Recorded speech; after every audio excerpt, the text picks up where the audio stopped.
This is Saji. Thank you for accepting my request to be a part of this program and for readily joining. We welcome you all to this humble program of ours, an academic exercise we have been holding. It's an annual affair culminating on the Gandhi Jayanti, which is the 2nd of October. This year we have a series of webinars on Saturdays, on weekends. We primarily kept it for about 2 hours on the weekends so that this region, especially the youth, would get to know more about the ideologies of Gandhi, the pragmatic aspect, especially the pragmatic aspect of Gandhian ideology. So I, on behalf of Mahatma Gandhi Center for Conflict Resolution and Peace Studies, a concern of Department of Philosophy of Lady Keane College, Shillong, Meghalaya, India, along with the Northeast India Institute of Social Sciences and Research, Dimapur, Nagaland, the principal of whom you have just met informally, and also the founding father of the Peace Channel of Nagaland, an effort of diocesan priest in Nagaland, under whose effort there have been a lot of message of peace which had gone through the region extensively. And St. Xavier College, Jalukie, Nagaland, an upcoming town, a developing town where the contribution of Catholic missionaries is very well known. We welcome you all, to each and every one of you, to this second part. Cannot be called a second part. It is the second occasion that we are meeting in this series on the theme spirituality, Satyagraha and Pragmatism, new dimensions of Gandhian philosophy. Moving on from our last occasion, the last Saturday's enriched meeting, where the experts, the galaxy of experts, who taught us about, and we learned extensively about Satyagraha and spirituality, especially the pragmatic aspect of it. Even today, we are in the midst of a galaxy of scholars, experts, who have made considerable amount of publication in this field, especially on pragmatism and spirituality of Gandhian ideologies. Well, along with the Satyagraha and pragmatism, and also the ahimsa, the concept, another concept which gained prominence was civil and passive resistance. Anybody who talk of Gandhi would fondly remember the passive resistance movement, which he spearheaded both in South Africa as well as in India, which has occurred in various forms throughout history, has become particularly prominent in the last few decades of the last century. 3 great overlapping causes, decolonization, democratization, and racial equality, have been advanced by campaigns of civil resistance characterized by extensive use of non-violent action. So have many other causes, workers' rights, protection of the movement, protection of the environment, gender equality, religious and indigenous rights, defense of national cultures, and political systems gained foreign encroachment and opposition to wars and weaponry. Civil resistance was one factor in the ending of communism and subsequently the long fought silent and Cold War. The world today shows a lot of interest towards this mode of non-violent practices, both for knowledge as well as putting this into practice.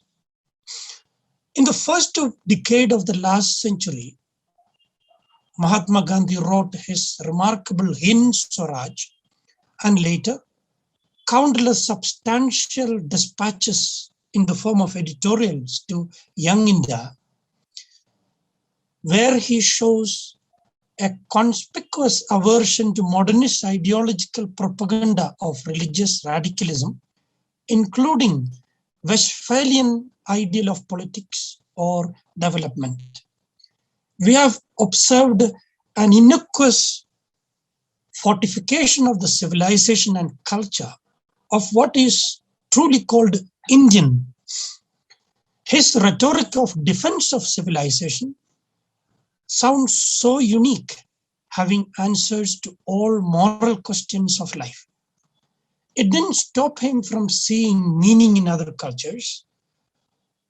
He wrote, I am a Muslim, a Christian, and a Hindu. We know of Gandhiji being inspired by Ruskin's Undo This Last. His approach was rather postmodern in the way he interpreted a core practice of his religion, caste, and family, and in the way he interpreted the Bhagavad Gita, a foundational text that Gandhi put at the center of his worldview. Here his hermeneutic is postmodern reference to the commitment to relative truth. What is truth to him is rather faced with a context. He pays no heed to the rigid modernist commitment to the epistemology of universal truths, objective knowledge, and master narratives. This modern epistemological turn emerged from 17th century conceptions of natural science and foundational philosophy, the thought and practice associated with Newtonian physics, Cartesian philosophy, and Hobbesian liberalism. So he rightly showed resistance to many of the admired orthodoxies of enlightenment. Akhil Bilgram, in his book Democratic Culture in 2011, calls this a studied indifference to modernity, especially the modern means of communication, technology, etc. Gandhi and Martin Luther King, while hard to classify tidily under one single tradition they stood for, undoubtedly, we know that they stood for progressive substitution. Gandhi drew inspiration from Henry Thoreau's essay on civil disobedience and from Tolstoy's writings on non-resistance. But his own experiments with truth and belief that the means determine the end were central to his evolving philosophy and tactics.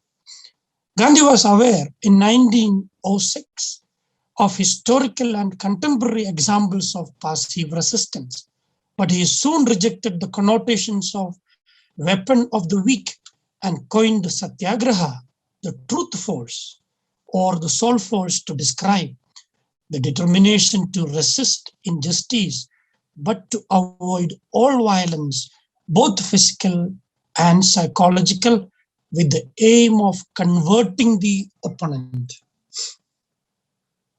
With that note, we formally welcome you to this function, but to accord you a formal welcome, it had been the practice of this region that the head of the institution that we have today, Reverend Father C.S. Francis, the principal of St. Xavier College, Jalukie, Nagaland. Here he offers a formal welcome to you all. Father C.V. Francis, the floor is yours, Father. Good morning, and to one out there, possibly good evening. So, together with the hosts, Saji, and all the organizing institutions, I have the joy of greeting you at this time in the name of St. Xavier College, Jalukie, to be precise. It has been good to be part of the seminar, a webinar, and also appreciating its international nature. It's good to get across boundaries and be together on thoughts that would be relevant for everyone.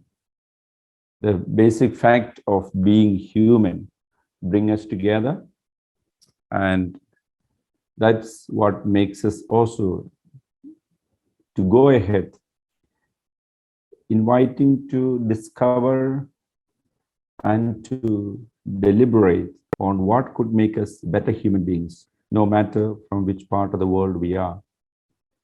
So we are centering the thoughts around Mahatma Gandhi, this great person.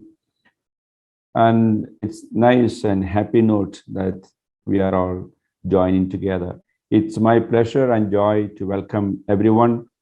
I'm sure each person, especially the resource persons of the day, would be introduced one after another with those who are close to them. But as a general note, I wish also in the name of the college, Xavier College Jalukie is in the southwestern part of the state of Nagaland. The district is known as Perin. It has a population of around 100,000 people. There are three major tribes, and they are put together and are called Ziliangrong, Zemei, Liangmai, and Rongmei tribe. We also have good population of other tribes like Kuki and Sema and a few more. This college is situated in this rural region. It was started in 2005. Currently, we have 381 students with graduation courses for, the BA Arts. So we have 381 in 3 batches. The college began with 7 students in 2005, and it has had its own challenges. And as Gandhi would remind us that when you take a decision, think of the last man in the rural village and make a decision for the government or for the organization. So I believe with Gandhi, when we keep thinking this institution, and I believe many of you who are across there also share the same thoughts of Gandhi. How much can we give to the rural world? How much of this gulf between the rich and the poor, the have and the have-nots, can be reduced? It's impossible to think about not having it, but at least we can truly think about reducing this gulf. And we are happy. I am from the southern part of India, working here for very many years, and particularly in this institute for the 4.5 years. As in line with the thought of Gandhi, Satyagraha is a familiar word for the Indians, and even for non-Indians who have some sort of association with the thoughts of Indians and Indian leaders. Mahatma Gandhi, across 2 centuries now, is still an influence because he has spoken truth. All of us know the truth, and Mahatma Gandhi would remind us by the term Satyagraha, how much can we hold on to the truth? And it is good to see that thinkers from across the world get together. The webinar in its nature, on the one hand, it shows how a person of last century still continues to be an influence for the people of the present time. How a person of one nation has an influence for the people across the globe, for people of different nations. So it's happy and good thing that we have come together. The speakers of the day are going to explore and invite the listeners to delve into various aspects of the philosophy, so the thought on Satyagraha and pragmatism. How relevant and how useful and how practical can this thinking of philosophy can be? So I wish everyone, every person, the resource person plus the participant, a word of welcome. So this is second phase of the 3-day program, and good to see that on the next Saturday on October 2nd, it's a big day to be celebrated. Even the college here, we have a long program, which is like a Xavier road show. Also this year, it comes in line with the 75th year of India's independence celebration. So I appreciate and congratulate Saji for organizing it, and I wish him all the best to take this kind of effort forward to multiple areas. Our area is definitely affected with internet connectivity, and I'm not very sure how far our students will keep going in and out throughout the program, but there are many attending it.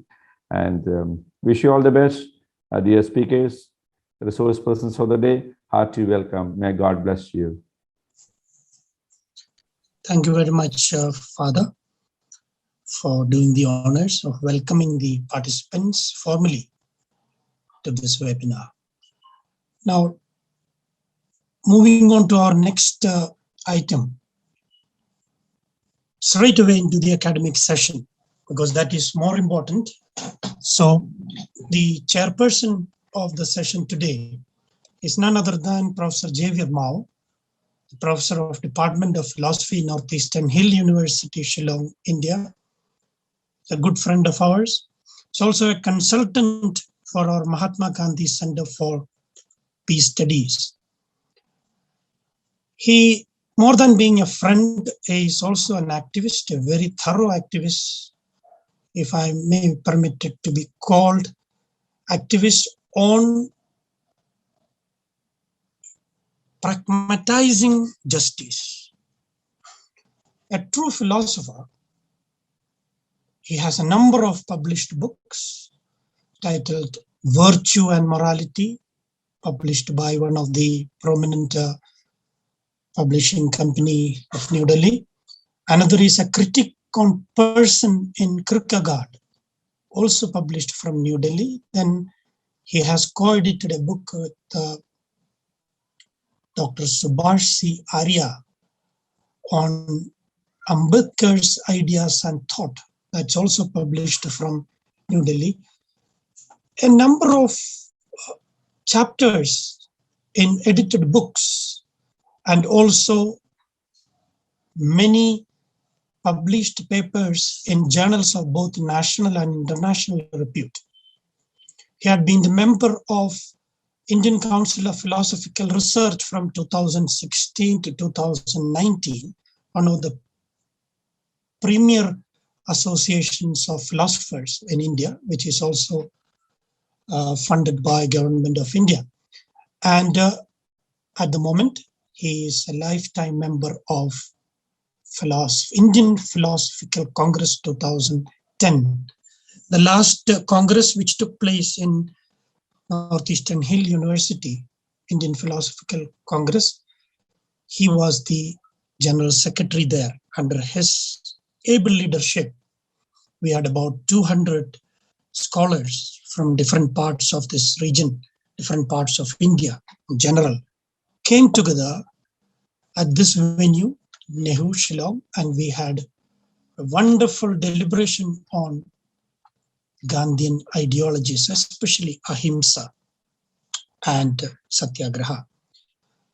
So it is my proud privilege, proud moment rather, to welcome him and to request him to take the responsibility of inviting the speakers one by one and take it forward. Thank you very much. And the floor is yours, Professor Xavier Mao.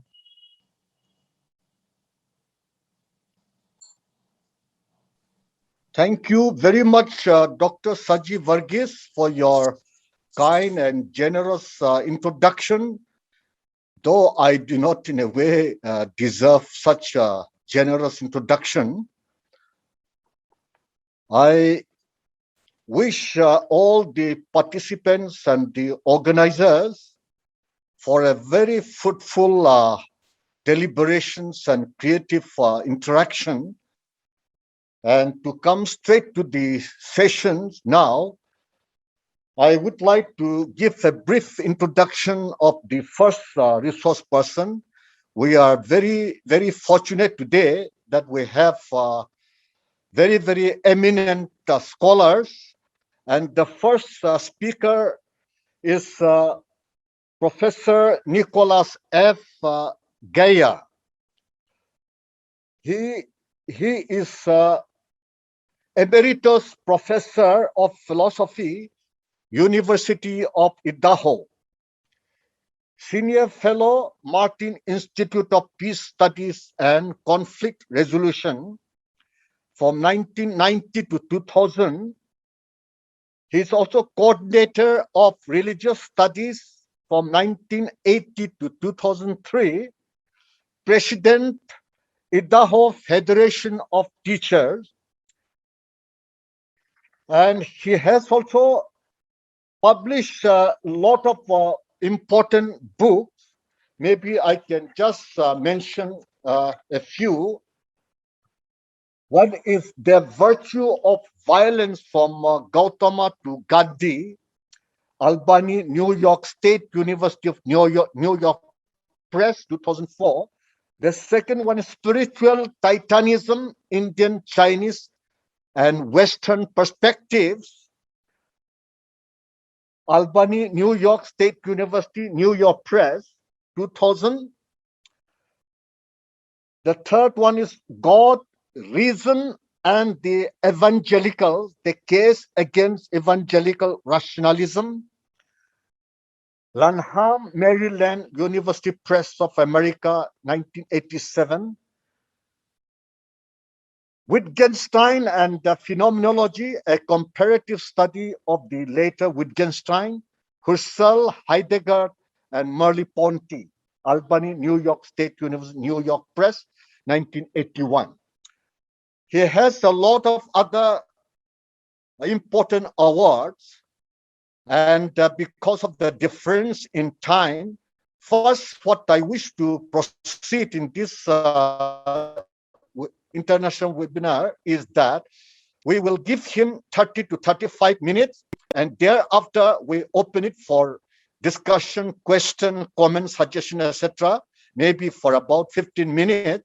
And thereafter, the other remaining three scholars, resource person, we allow them to present their paper, and we open all of them for common discussions, etc.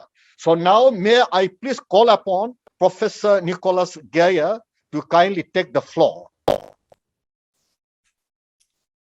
Thank you very much, Professor Mao.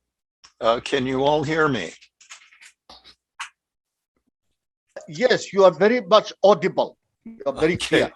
Thank you. I'd like to first thank Professor Varghese for the invitation to be part of this eminent group of scholars.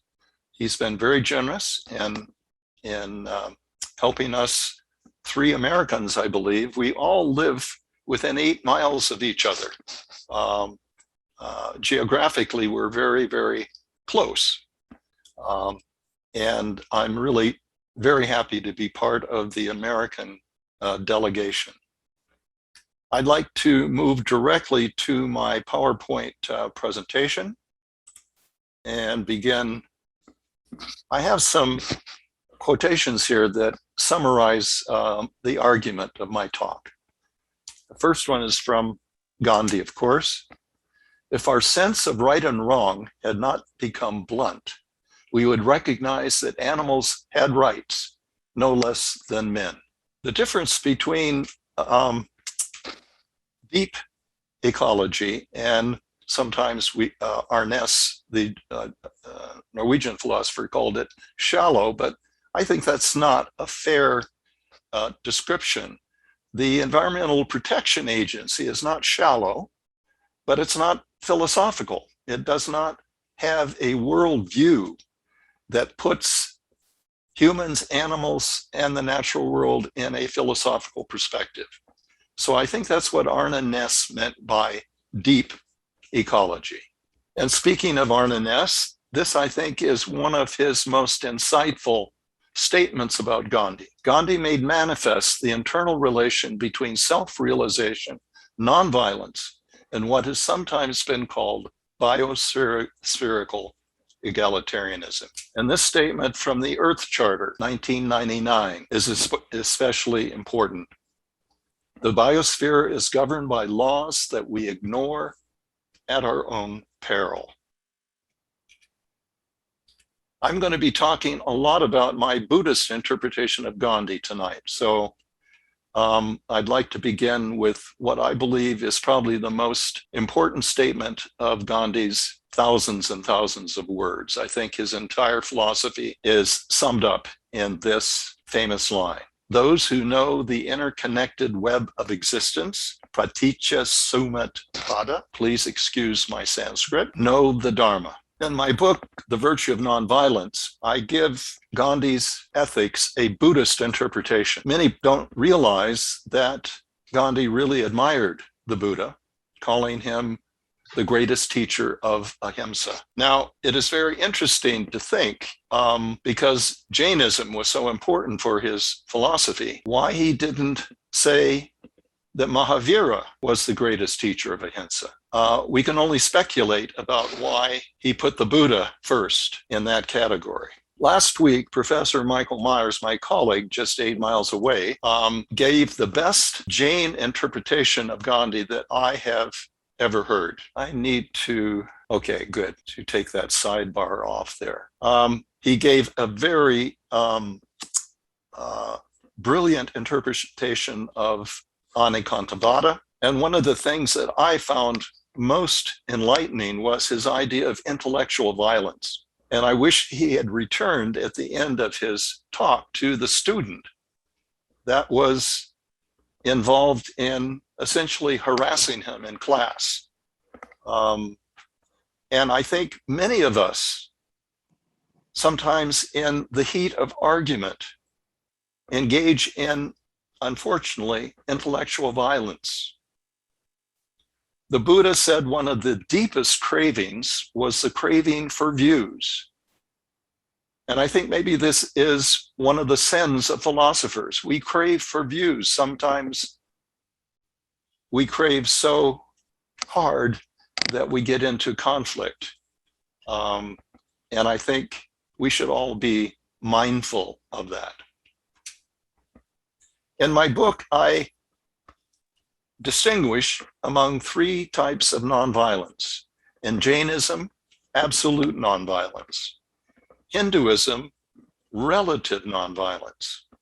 And in that regard, because it's relative to the person or the caste, the lowest castes can be excused for some violence.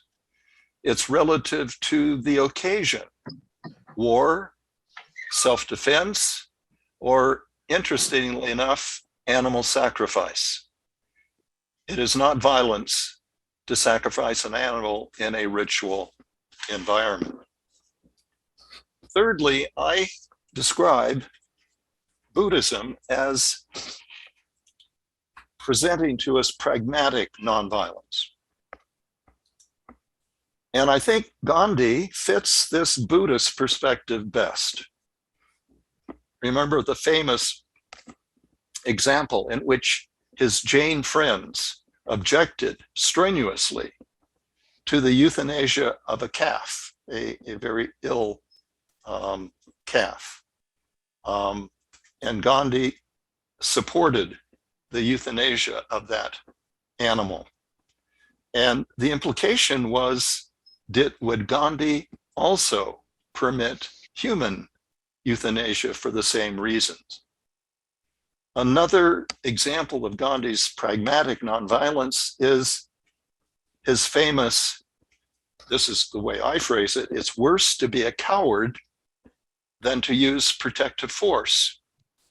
One might say that, strictly speaking, Gandhi is not a pacifist, as a Jain would be, for example.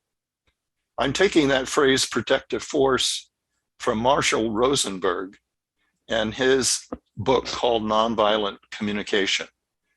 He's very much followed and read here in the United States. One of the speakers last week talked about women and Gandhi. And I meant to speak up at that time, but I'm glad that I did not take the time then, because I want to make it as part of this presentation. In this book, Purifying the Earthly Body of God, edited by Lance Nelson, a good friend of mine, some of the contributors say that Tantrism is the best framework for an Indian environmental ethics. Gandhi said that chanting Ram's name leads to, quote, an alchemy that can transform the body and conserve vital energy. I contend, or I submit, that Gandhi is talking like a tantric. I wrote an article some time ago with the title, Was Gandhi a Tantric? And it goes through all of the controversial examples of Gandhi's intimate relationships with many women. Very surprised that the editors of Gandhi Marg accepted this for publication. So you can see it there in Gandhi Marg if you have some copies, back copies, or my webpage listed here. You can read various versions of the article that I wrote there. I conclude that Gandhi is a unique hybrid between right-handed tantrics, as they're sometimes called, no intimate contact with women. The Dalai Lama would have a very good example of a right-handed tantric, and left-handed tantrics, ritual intercourse with their yoginis. Moving on, I want to, in my book, readers sometimes misinterpreted what I was doing in the book. I did not say that Gandhi was a Buddhist. Of course he wasn't a Buddhist. He was a worshiper of Ram, and I would argue a Neo-Vedantin. I was simply giving his ethics of nonviolence a Buddhist interpretation. A Jain interpretation is equally acceptable. I will argue against that without any intellectual violence, by the way, because I think the Buddhist interpretation makes more sense. Buddhism and Hinduism have a hierarchy of higher-minded creatures over the lower-minded creatures. But the Jains believe in a strict equality of all souls, even souls of insects and plants. This might lead to a Jain interpretation of Arne Naess's idea of a biospherical egalitarianism. This makes a Jain ecological ethic profound and substantial. But I have some problems with what I call Jain agency, for lack of a better word. That's still not the right word that I want to use there. Here is a quotation from a Jain philosopher, J.N. Bhargava, that troubles me quite a bit. The world of relationship is a world of attachment and aversion, but nonviolence is only without interrelationship. True nonviolent actors must be independent from the world. I'm really puzzled by that. And if that is the Jain position, I favor Buddhist interdependence much more. Professor Myers last week talked about the Tirthankaras or the Jainas, who become essentially spiritual atoms floating around in spiritual space. Professor Myers compared that to the Christian God and seemed to imply that because the Jainas were not creators of the world, that somehow this was a preferable view of spiritual purity or something like that. I think the idea that the only nonviolent agents or beings are transcendent beings from the world makes it problematic that we should choose Jainism for our view of ecology or nonviolence. There's a famous incident in Gandhi's life where one of his disciples was going up to pick some neem leaves, and he broke off a branch rather than just picking the leaves. He said to his disciple, "This is violence. We should pluck the required number of leaves after offering an apology to the tree for doing so." What's interesting about this incident is that is there an implication of what we could call plant souls? The Jains did believe that plants have souls, just like Aristotle, the Greek philosopher. I don't think that that is necessarily the assumption here, but it's interesting to speculate. I'm reminded of the Buddhist story about the banyan tree that refused to bear fruit after being abused. I'm further reminded of a story in the New Testament, and I'll make no further comment on this. Jesus cursed the fig tree because it had not borne fruit. Was Gandhi an ecological yogi? Let us consider this.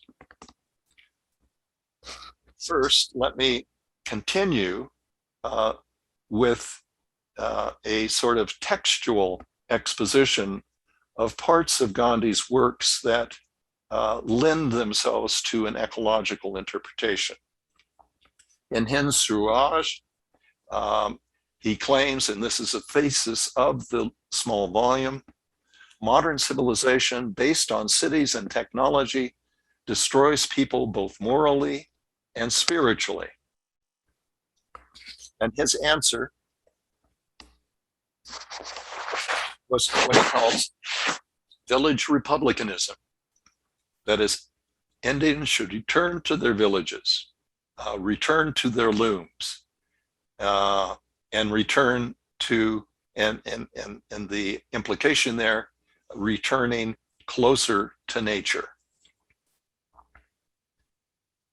One part of the Earth Charter urges us to preserve indigenous traditions where reverence for life and rituals are, and for taking life are celebrated.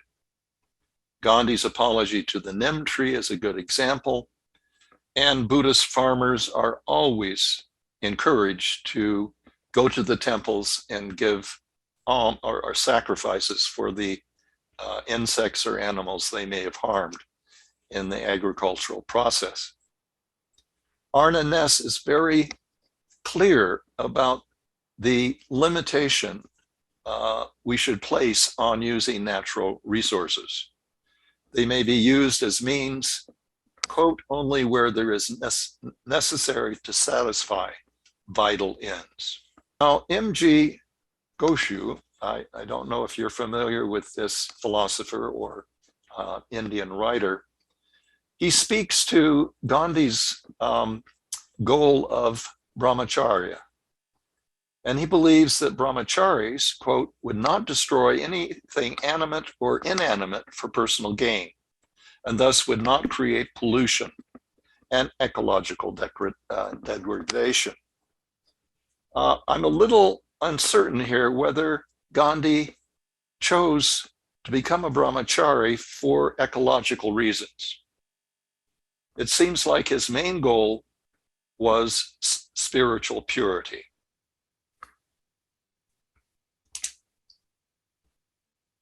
I'd like to now use the Buddhist idea of the mirror of Dharma to distinguish the various schools that we've been talking about. What do Advaitins see when they look into the mirror of Dharma? the Atman as identical with Brahman. That's what the Advaitin would see. This, I believe, is not in sympathy with Gandhi's idea. He repeatedly, and this might be called the modernist aspect of Gandhi's philosophy, because he repeatedly called for us viewing the individual as real and as essential for his philosophy.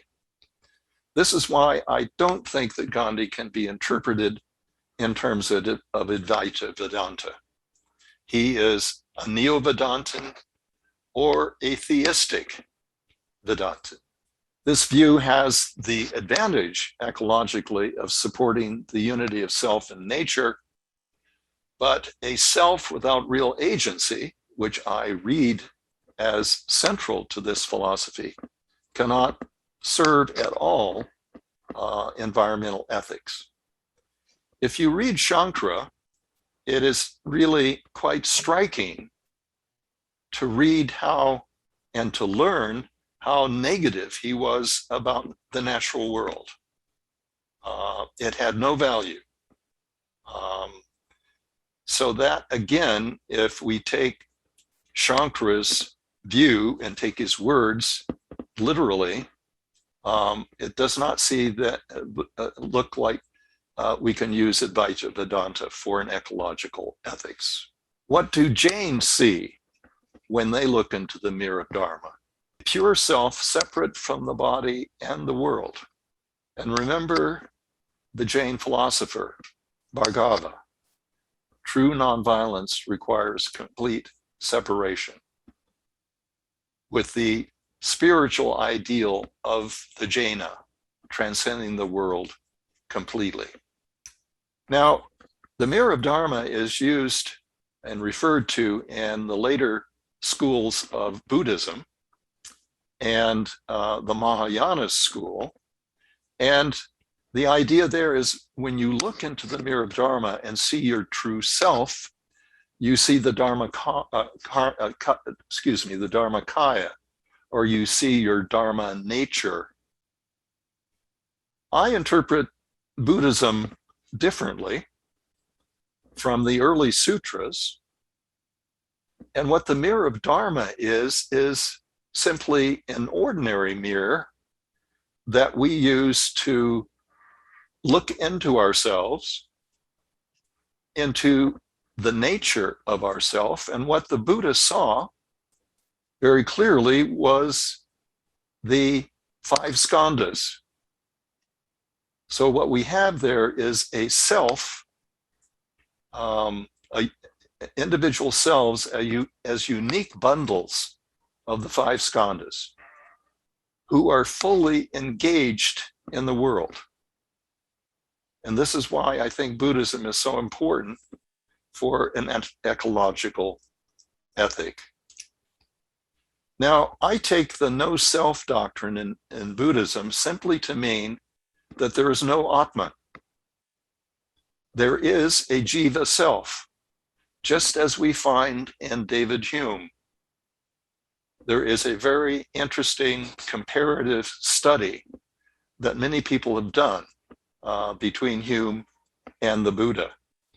And Hume has a bundle theory of the self, and no one has argued that Hume does not believe in human agency or the uniqueness of the human self. So that is the interpretation of Buddhism that I prefer.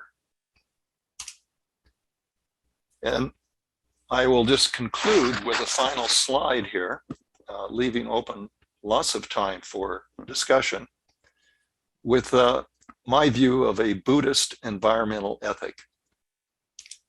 Let's return to this essential, and I think absolutely insightful summary of Buddhist philosophy.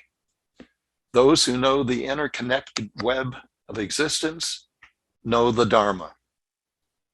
It's a process of becoming right with others and nature. It is based on the virtue of mindfulness, paying attention to how our actions affect others, as well as ourselves, looking inward and outward to find our truth, our Dharma. These truths are very personal truths, moral and spiritual truths that are, as Aristotle says of moral virtues, relative to us. Gandhi's experiments in or with truth, depending on how you want to phrase that, is central to Gandhian philosophy. I spend an entire chapter 5 in my book, talking about a sort of comparative philosophical analysis of Aristotle's practical reason, comparable ideas in Confucianism, and the Buddhist equivalent of practical reason in Aristotle is Satana. And what we have there is Gandhi using practical reason, shifting ideas, experimenting with various actions and ideas.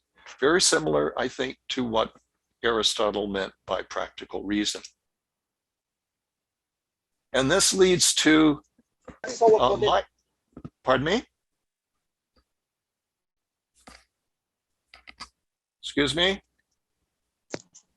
So that's an audio disturbance not addressed to you, sir. Please carry on. Okay, all right. This leads to my interpretation of the Buddhist Eightfold Path. In the English translation, we have right views, right vocation, right this or right that. I think that idea of right has been taken in a non-relative way. And I believe it's best to see the Samyak, the Sanskrit, interpreted as right for you, or suitable, or appropriate. This is the only way we can make sense of the idea of right vocation. Obviously, a person's vocation is appropriate or suitable to that person. Most of us are not suitable for the life of a monk. It's not appropriate for us. So the Eightfold Path, I think, should be interpreted in that way, with Samyak as the prefix to each of the items or imperatives of the Eightfold Path, interpreted in this way. I want to conclude with Arne Naess's summation of Gandhi's ecological ethic. And maybe it makes a little more sense now that I've been through my presentation.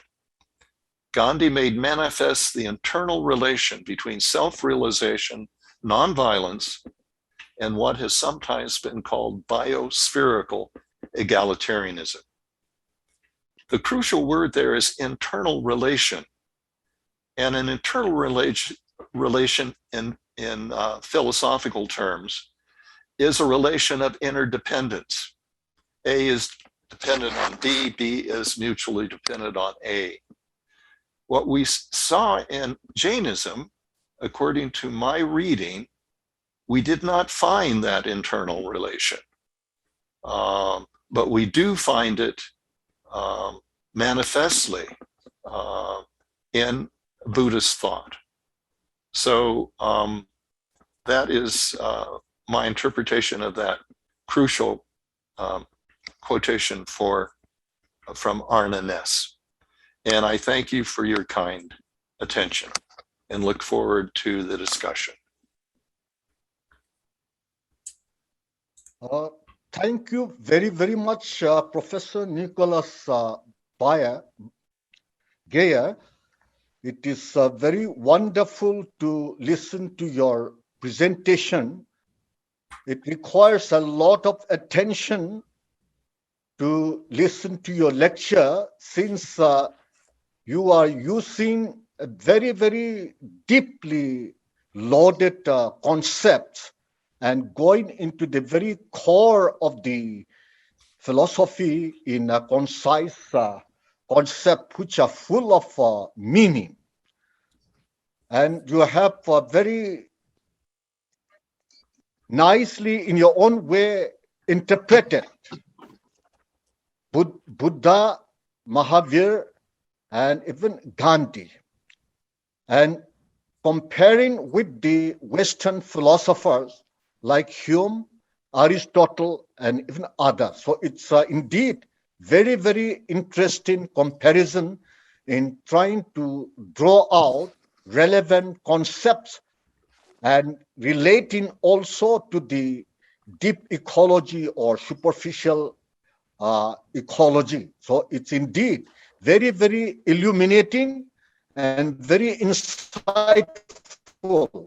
Now I open the floor for questions and comments or doubts, if any, to the audience, to the participants.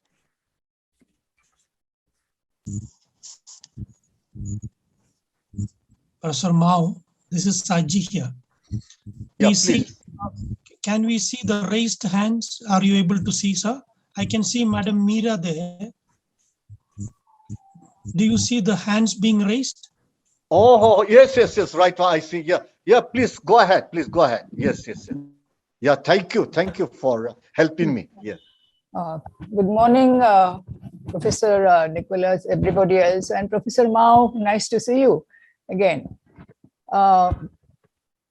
Professor Nicholas, there is one clarification I would like to give about sacrifice of animals, which you feel that accepted by Indian view. This is unfortunately the ritualistic practice of religion, which has come down as a fallback, which is of course very unfortunate. But the site of the Indian wisdom, which is the Upanishads, they have at length had a discussion, a discourse about this ambivalent context of shifting spaces, regarding the non-violence.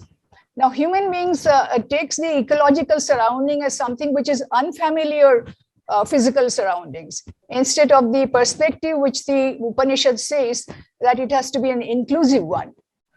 And that is why I think we have to, instead of going to the religious interpretations of non-violence, where the sacrifice of animals is taken into consideration, which is not the view of representing the real understanding of non-violence in the Indian context. So the Upanishads will certainly represent this, which is an inclusive one. And how do you, if you have gone to that, I suppose you have gone to the Upanishads, then how do you think you can put that into practice? Thank you. Thank you, Professor. I'm sorry, Meera. I can't pronounce your last name. Meera, just say Meera. Okay, thank you very much for your question. You raise an important issue. I taught the Upanishads as best I could without Sanskrit for 25 years. And you're quite right that in the Upanishads, the ritual sacrifice of animals is not mentioned, or it's certainly not part of the discussion there. So perhaps it is important to distinguish between a religious practice, which is still practiced, unfortunately. I was horrified to visit the temple in Calcutta, and I was in Nepal several times for the Durga festival, and also picked up the Durga festival in Calcutta and Varanasi, and I also, when I got to Mumbai, there it was. So it is still in practice, and it seems, at least to the outside observer, a practice that involves violence to animals. So if I've understood you, I think I accept your point that philosophically speaking, at least from the Upanishads, that is not allowed, and it's not a rationalization of violence or a and I hope I've understood your point correctly. Yeah. Thank you. Thank you very much. एमिति आज Professor हमर ओते Ananta seminar Giri, please go Gandhi ahead. ऊपर मु तुमको पठेई पार नथली एबे पठेईची जदी free थिबो तो जॉइन करो हला जस्ट देखो त चाली छी ओके एबे लोका ईमेल रे पठेई परे कथा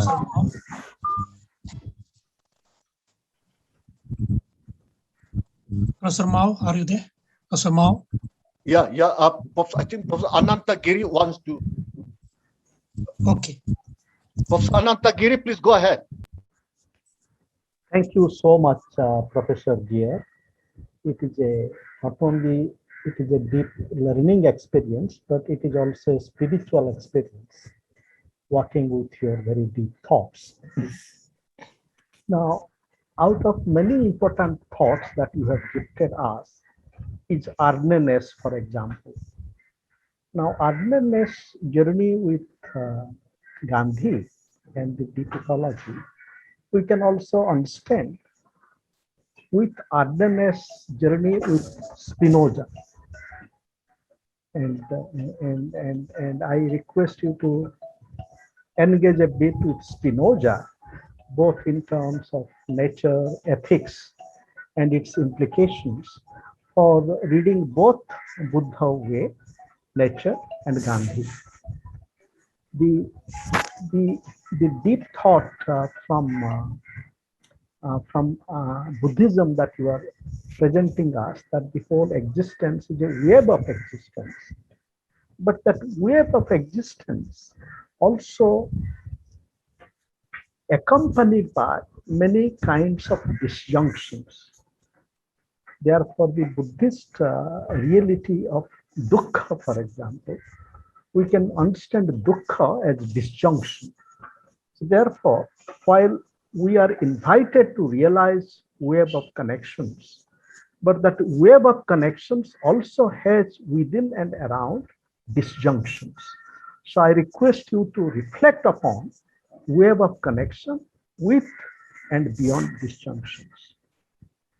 In terms of Gandhi and dialogue with Buddhism, I wish to submit that Daisaku Ikeda has two very interesting dialogues, one with Lokesh Chandra, whose father was a deep practitioner of Buddhism and he was a friend of Gandhi.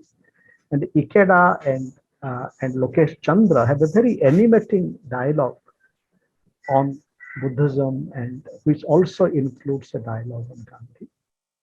While Arnen's friend Johann Galtung also has a dialogue with Ikeda. In this book, Galtung is saying that one of the limitations of Gandhi is that he really didn't look too much to the East. Of course, Buddha comes as an animating heart principle, but in terms of studying the wisdom literature, he learned quite a bit from the Western tradition, but with East Asian tradition, including living Buddhism of Japan and China and so on and so forth. And in terms of understanding Gandhi as a Neo-Vedantin, that is very interesting, Neo-Vedanta. Now, Neo-Vedanta also builds upon, as Vedanta, you refer to Sankara, as Vedanta builds upon dialogue between Buddhism and Vedanta, Buddha and Sankara. Similarly, Neo-Vedanta, we would have to understand in some terms of dialogue between Buddhism and Vedanta. And finally, with Buddha and Gandhi, the whole question of suffering, in a way, Gandhi embraces suffering, Buddha embraces suffering, but also Ananda. I wish to suggest that in what way we can read and walk and meditate with Gandhi and Buddha together with both suffering and ananda. And if Gandhi and Buddha, and if Gandhi in some ways helps us to think about ananda differently than Buddha. Thank you for your kind consideration. Professor Nicholas Geyer, you have to respond to Anantagiri's comment. Please go ahead. Yes, thank you. There were a number of things in your question there. And I first just simply want to state that I've had a long, very long, going on 20 years, 30 years, relationship with President Ikeda and the Soka Gakkai.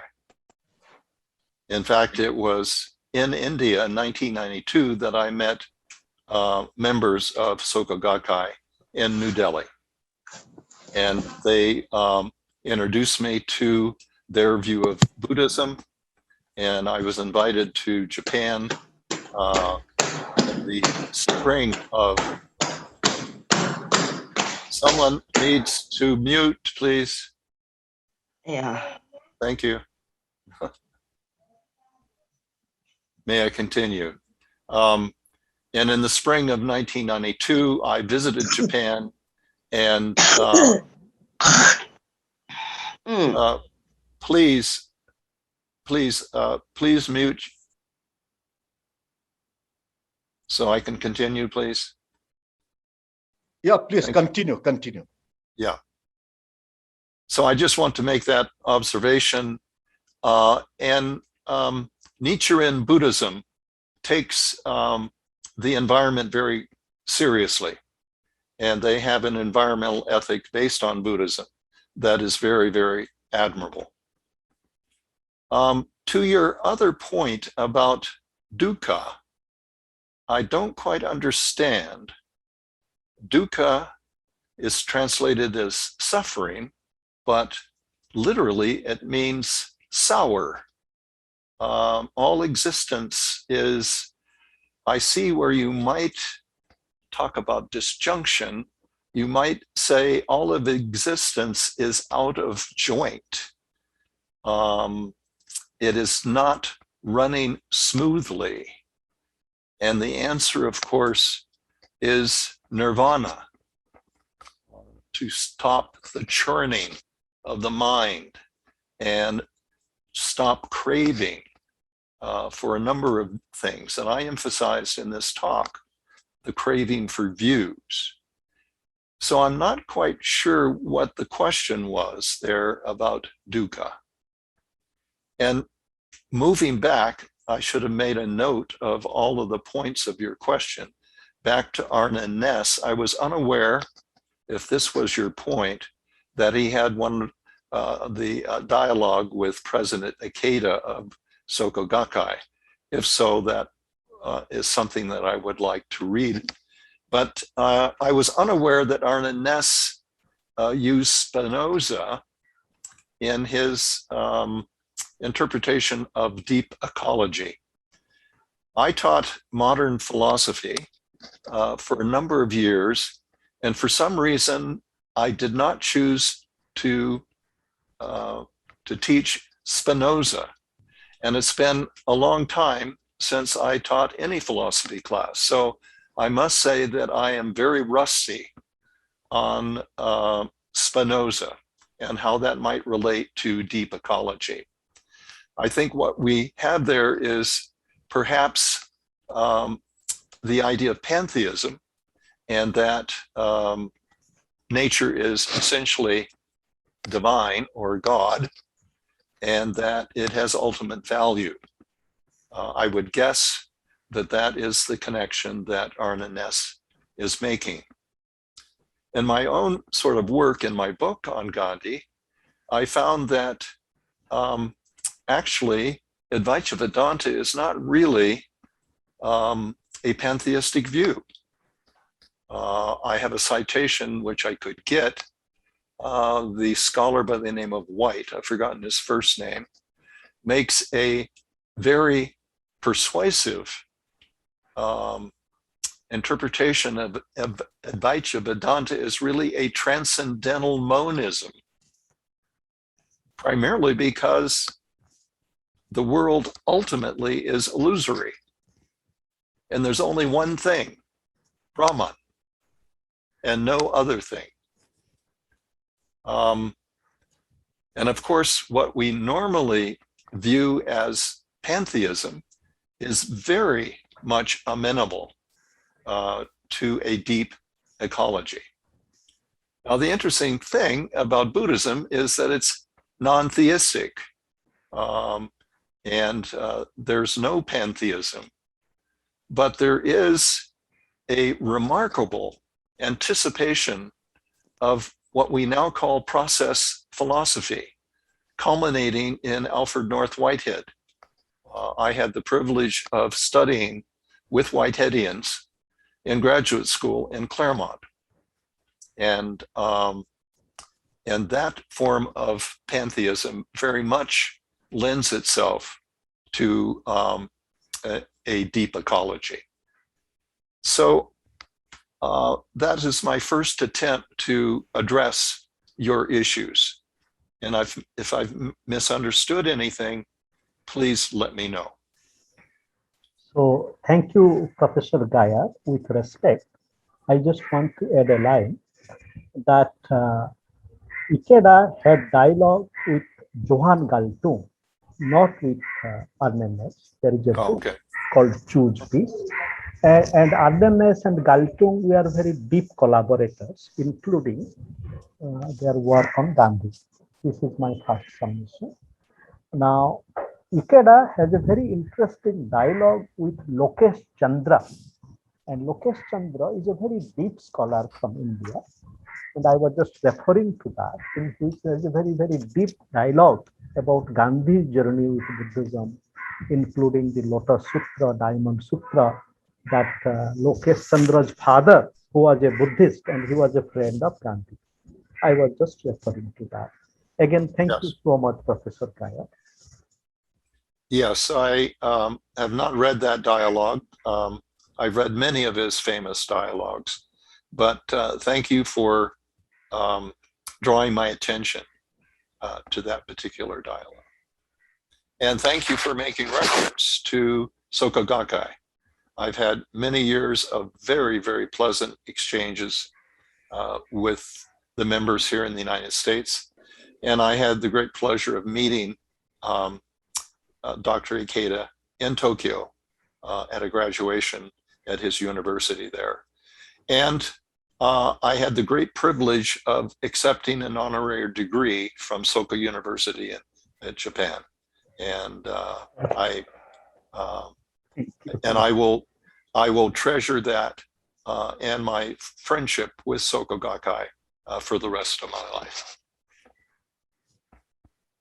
Thank you very much, Professor Nicholas Gaya, for your very interesting and very insightful presentation.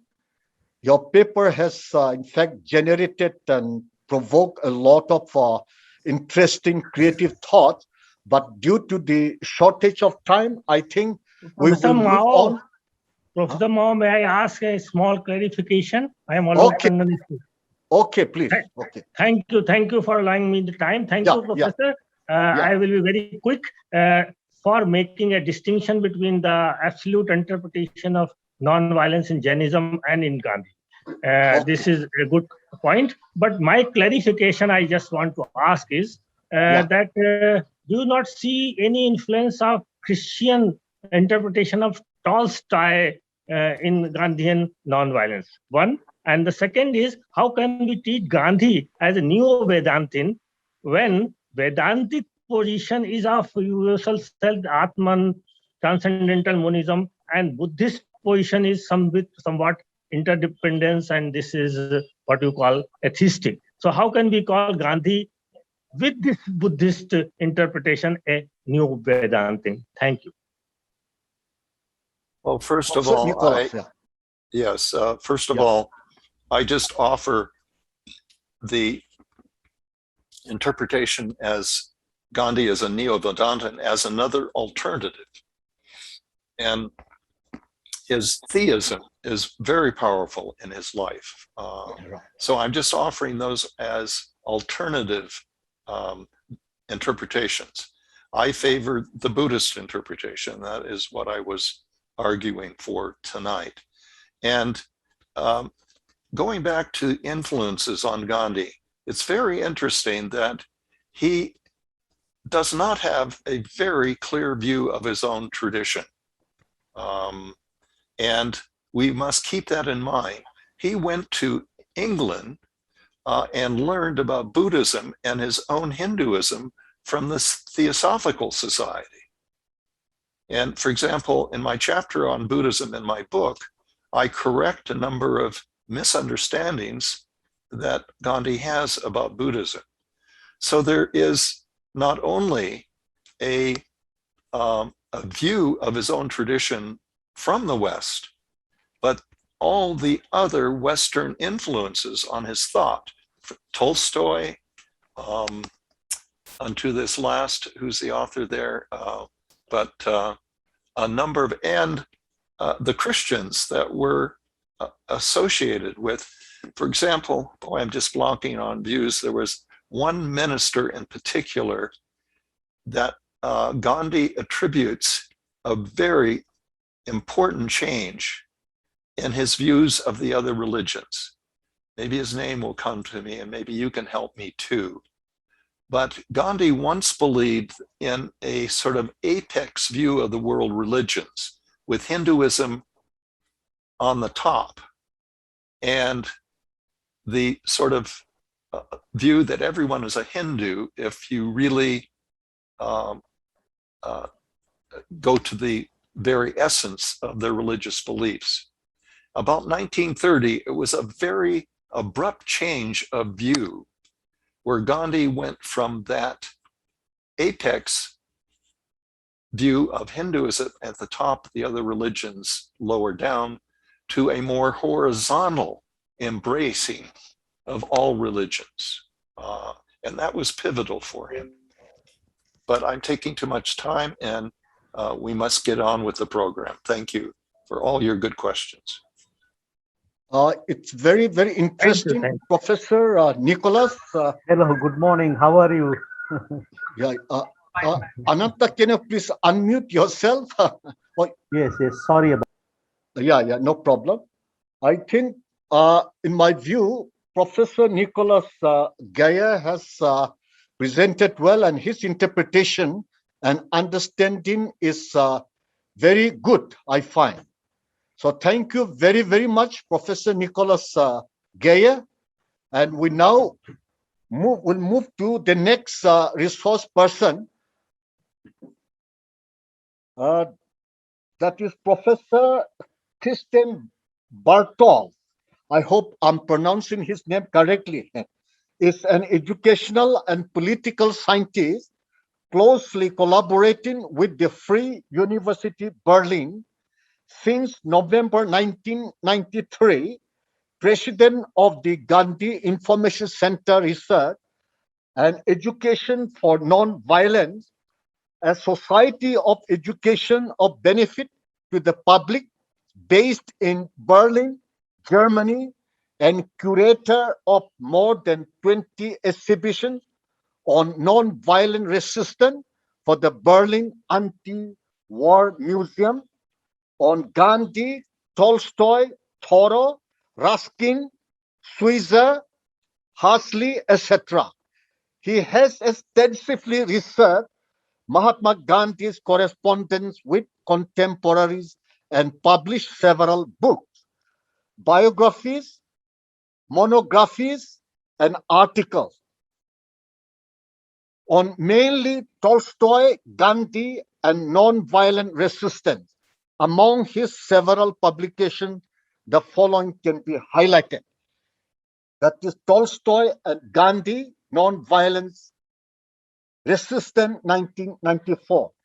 Like that, so many other, he has publications and many other important honors, etc. are there, but I think what is more important will be what he has to say today to this international webinar. So may I please call upon Professor Kirsten Bartol. The floor is for you. Well, thank you very much for your invitation. Thank you for your kind words, Professor Mao and Professor Varghese.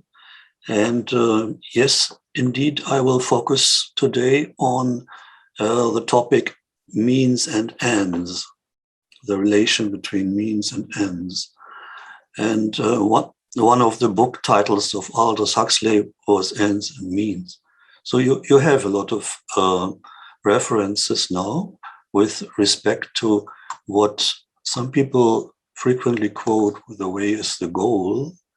And if you think about where does this come from, this abbreviation of Gandhi's teaching, it might stem from Hind Swaraj, the relation between seed and tree. So what did Gandhi write in Hind Swaraj? The seed is never seen. It works underneath the ground, is itself destroyed, and the tree which rises above the ground is alone seen. The means may be likened to a seed, the end to a tree. And there's just the same inviolable connection between the means and the end as there is between the seed and the tree.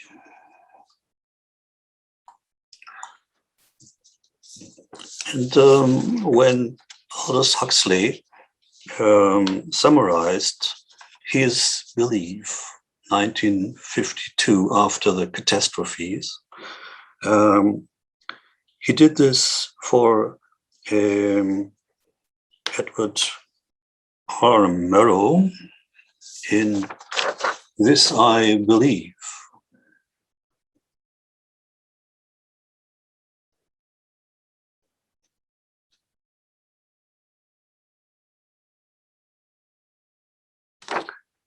And the title of his contribution was Learning to Get Out of the Way. When you look at our exhibition on Aldous Huxley, you find this audio document of Aldous Huxley. And here he explicitly refers to Mahatma Gandhi. To devise a perfect social order is probably beyond our powers.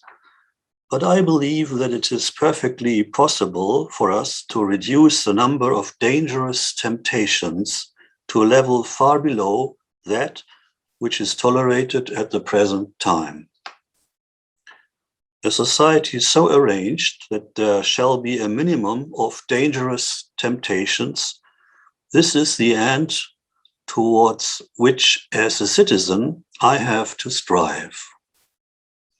In my efforts to that end, I can make use of a great variety of means. Do good ends justify the use of intrinsically bad means? On the level of theory, the point can be argued indefinitely. In practice, meanwhile, I find that the means employed invariably determine the nature of the end achieved. Indeed, as Mahatma Gandhi was never tired of insisting, the means are the end in its preliminary stages. Men have put forth enormous efforts to make their world a better place to live in. But except in regard to gadgets, plumbing, and hygiene, their success has been pathetically small. Hell, as the proverb has it, is paved with good intentions. And so long as we go on trying to realize our ideals by bad or merely inappropriate means, our good intentions will come to the same bad ends. In this consists the tragedy and the irony of history. Can I, as an individual, do anything to make future history a little less tragic and less ironic than history past and present? I believe I can. As a citizen, I can use all my intelligence and all my goodwill to develop political means that shall be of the same kind and quality as the ideal ends which I am trying to achieve. And as a person, as a psychophysical organism, I can learn how to get out of the way so that the divine source of my life and consciousness can come out of eclipse and shine through me. And in this he refers to the inner light. So actually the topic of my small lecture is Gandhi and the Huxleys, because Gandhi referred in his Raj to the grandfather of Aldous Huxley, the author of Brave New World and so many other novels of concern. The grandfather of Aldous Huxley was Thomas Henry Huxley, 1825 to 1895. And in the 18th chapter of Hind Swaraj, or in Home Rule, on education, Gandhi extensively quotes Thomas Henry Huxley. And I try to find out which book, which passage, and I will quote it to you now because it's about liberal education, and where to find it, in address to the South London Working Men's College, 1868. It's quite remarkable. That man, I think, has had a liberal education who has been so trained in youth that his body is the ready servant of his will and does with ease and pleasure all the work that, as a mechanism, it is capable of, whose intellect is a clear, cold, logic engine with all its parts of equal strength and in smooth working order, ready like a steam engine to be turned to any kind of work and spin the gossamers as well as forge the anchors of the mind, whose mind is stored with the knowledge of the great and fundamental truths of nature and of the laws of her operations. One who, no stunted ascetic, is full of life and fire, but whose passions are trained to come to heel by a vigorous will.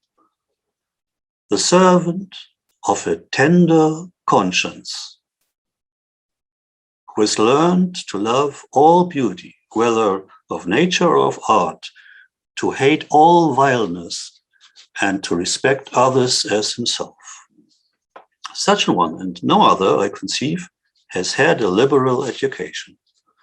For he is, as completely as a man can be, in harmony with nature. He will make the best of her, and she of him.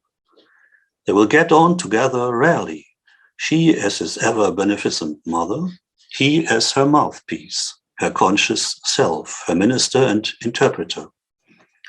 Where is such an education as this to be had? Where is there any approximation to it? Has anyone tried to found such an education? Looking over the length and breadth of these islands, I'm afraid that all these questions must receive a negative answer. Consider our primary schools and what is taught in them.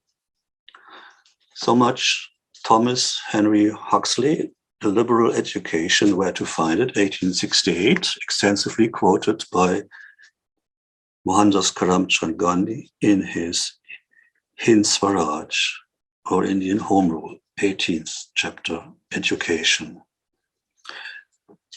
There's also a reference not only to the grandfather of Aldous Huxley, but also to the brother.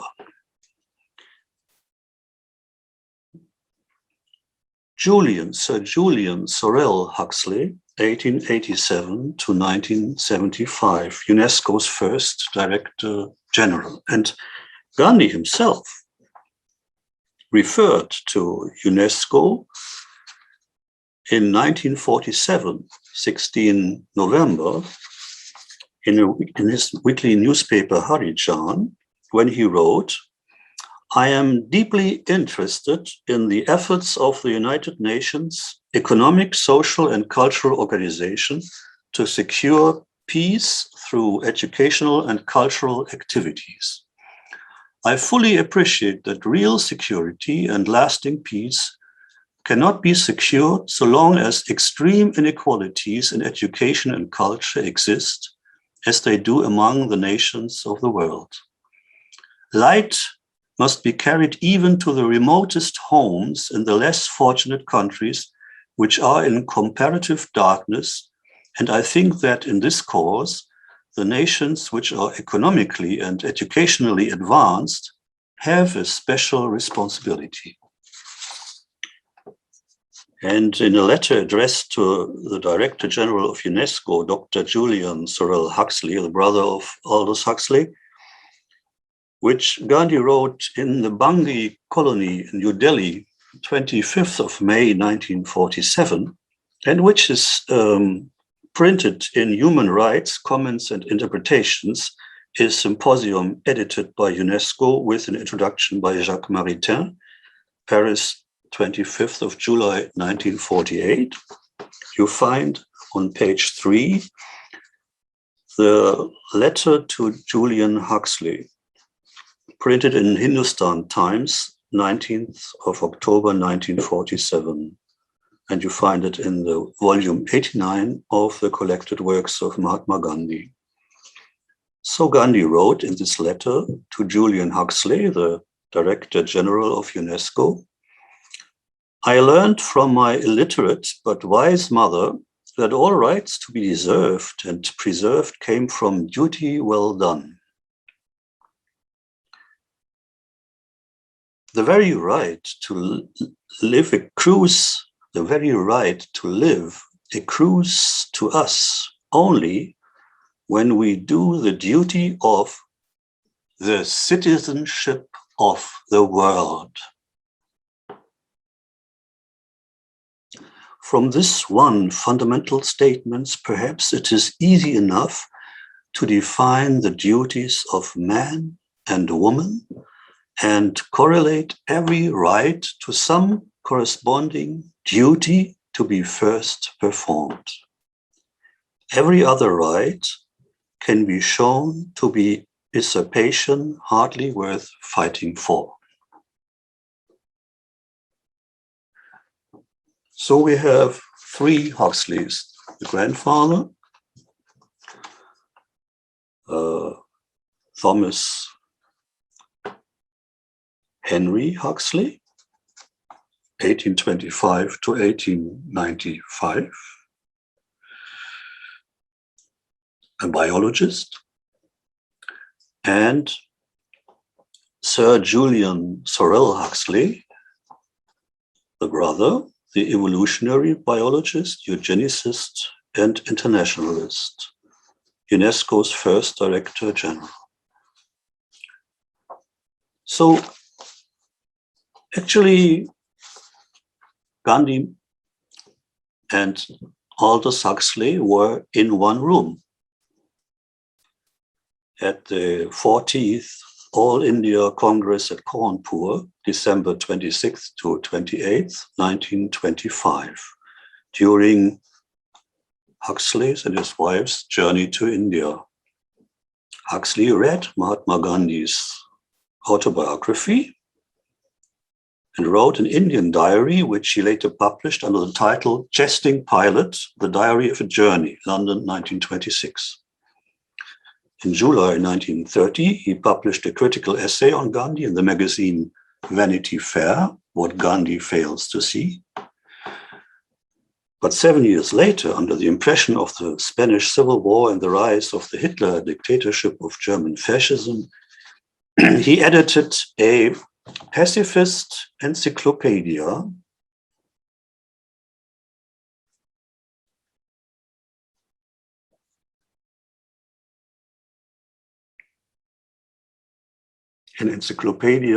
of Pacifism, edited by Aldous Huxley, London, 1937, and summarized his appreciation for Mahatma Gandhi's concept of nonviolent resistance, Satyagraha, on page 82. It is in the East that we find the most striking examples of nonviolence practiced by large groups. In South Africa and later in India, Gandhi organized nonviolent resistance to the government. The South African experiment was remarkably successful. In India, a number of very considerable successes were recorded, and it was shown that very large groups of men and women could be trained to respond to the most brutal treatment with a quiet courage and equanimity that profoundly impressed their opponents. The spectators in the immediate vicinity and, through press accounts, the public opinion of the whole civilized world. This encyclopedia of pacifism was published under the auspices of the Peace Pledge Union, London.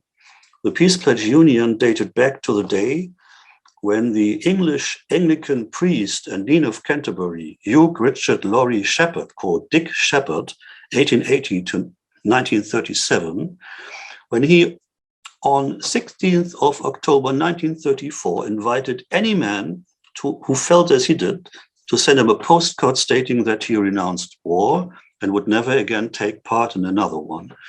By the beginning of 1937, almost 130,000 citizens of the British Empire declared, "We renounce war and never again, directly or indirectly, will we support or sanction another."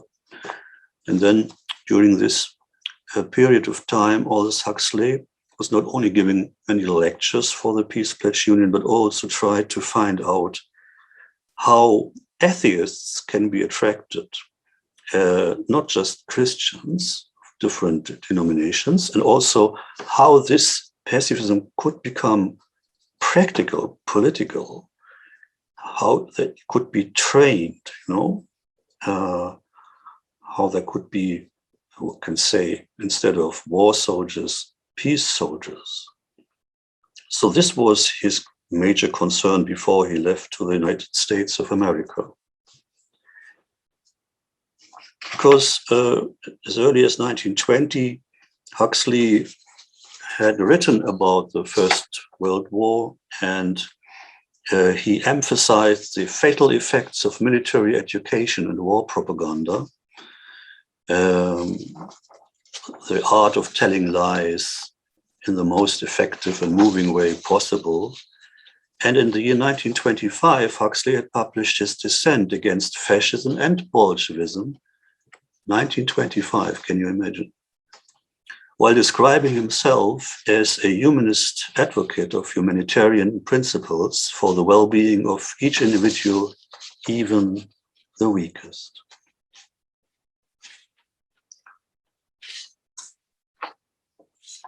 So now it depends on our friendly organizers.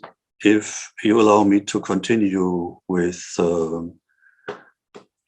giving you some idea of Huxley's impression of Gandhi,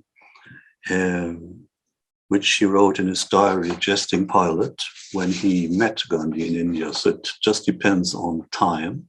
Otherwise, I would give back the voice to Professor Mao now. No problem. You can continue. You can present, no problem. Please go ahead. That is very nice. Maybe we should understand that Huxley underwent a self-transformation during these years. And the Indian journey, the journey to India, was of tremendous significance for him. And there are a few, 3 or 4 points which you can note down, which might be of great interest for understanding Gandhi through the eyes of a great contemporary. So in this time during the 20s, Huxley had still identified himself as a citizen of the British Empire, of course, as an Englishman with all the weaknesses. Also, he was ironical of his own heritage. He was also very astute, very sharp, critical in criticizing for example, the Maxim gun with which the British rule the world. So actually, he was a aristocratic-minded, not really, democratic force. But this changed completely in 1934 under the influence of a BBC friend, when he was asked to give a lecture on the causes of war. And he insisted on referring to the psychological causes of war and not the economic causes of war, which were discussed in public life. So you can find the audio document of this one, the causes of war, also on the starting page of our exhibition. And it is another audio document of Huxley speaking one of these great texts. But when he was with Gandhi in India, it was amazing because he described the disciples of Gandhi, devotees of non-violence and ahimsa. It has been our good fortune while in Bombay to meet Mrs. Sarojini Naidu, the newly elected president of the All India Congress, and a woman who combines in the most remarkable way great intellectual power with charm, sweetness, with courageous energy, a wide culture with originality, and earnestness with humor. If all Indian politicians are like Mrs. Naidu, then the country is fortunate indeed. Huxley attended this All India Congress at Kanpur and listened to Mahatma Gandhi's address, immediately realizing, quote, "The soul of every Indian is overflowing with love and respect for Mahatma Gandhi." Ironically, he refers to a famous quote in Edward Gibbon's The History of the Decline and Fall of the Roman Empire in order to describe the saintly authority of Mahatma Gandhi. His stature was small, his appearance contemptible, but his eye was keen and lively, and he possessed that vehemence of speech which seldom fails to impart the persuasion of the soul. Such as William of Tyre's description of Peter the Hermit, it would serve equally well as a description of Mahatma Gandhi. The saint of popular imagination is a person of majestic carriage, with a large intellectual forehead, expressive and luminous eyes, and a good deal of waved hair, preferably of a snowy whiteness. I do not profess to be very well up in hagiology, but my impression is that the majority of the saints about whom we know any personal details have not conformed to this ideal type. They have been more like Peter the Hermit and Mahatma Gandhi. The qualities which make a man a saint, faith, an indomitable will, a passion for self-sacrifice, are not those that extrinsicate themselves in striking bodily stigmata. Men of great intellectual capacities generally look what they are. Sometimes it happens that these persons are further possessed of saintly qualities, and then we have the picturesque saint of popular imagination. But one can be a saint without possessing those qualities of mind which mold the face of genius into such striking and unforgettable forms. Looking through the crowd in the Congress tent, the casual observer would have been struck by the appearance of Mrs. Sarojini Naidu, the president of the Congress, of Pandit Motilal Nehru, the leader of the Swarajist party. These people, he would have said, are somehow intrinsically important. Their faces proclaim it. It is probable that he would never even have noticed the little man in the dhoti with a shawl over his naked shoulders, the emaciated little man with a shaved head, the large ears, the rather foxy features, the quiet little man whose appearance is only remarkable when he laughs, for he laughs with the wholehearted laughter of a child, and his smile has an unexpected and boyish charm. No, the casual observer would probably never even have noticed Mahatma Gandhi.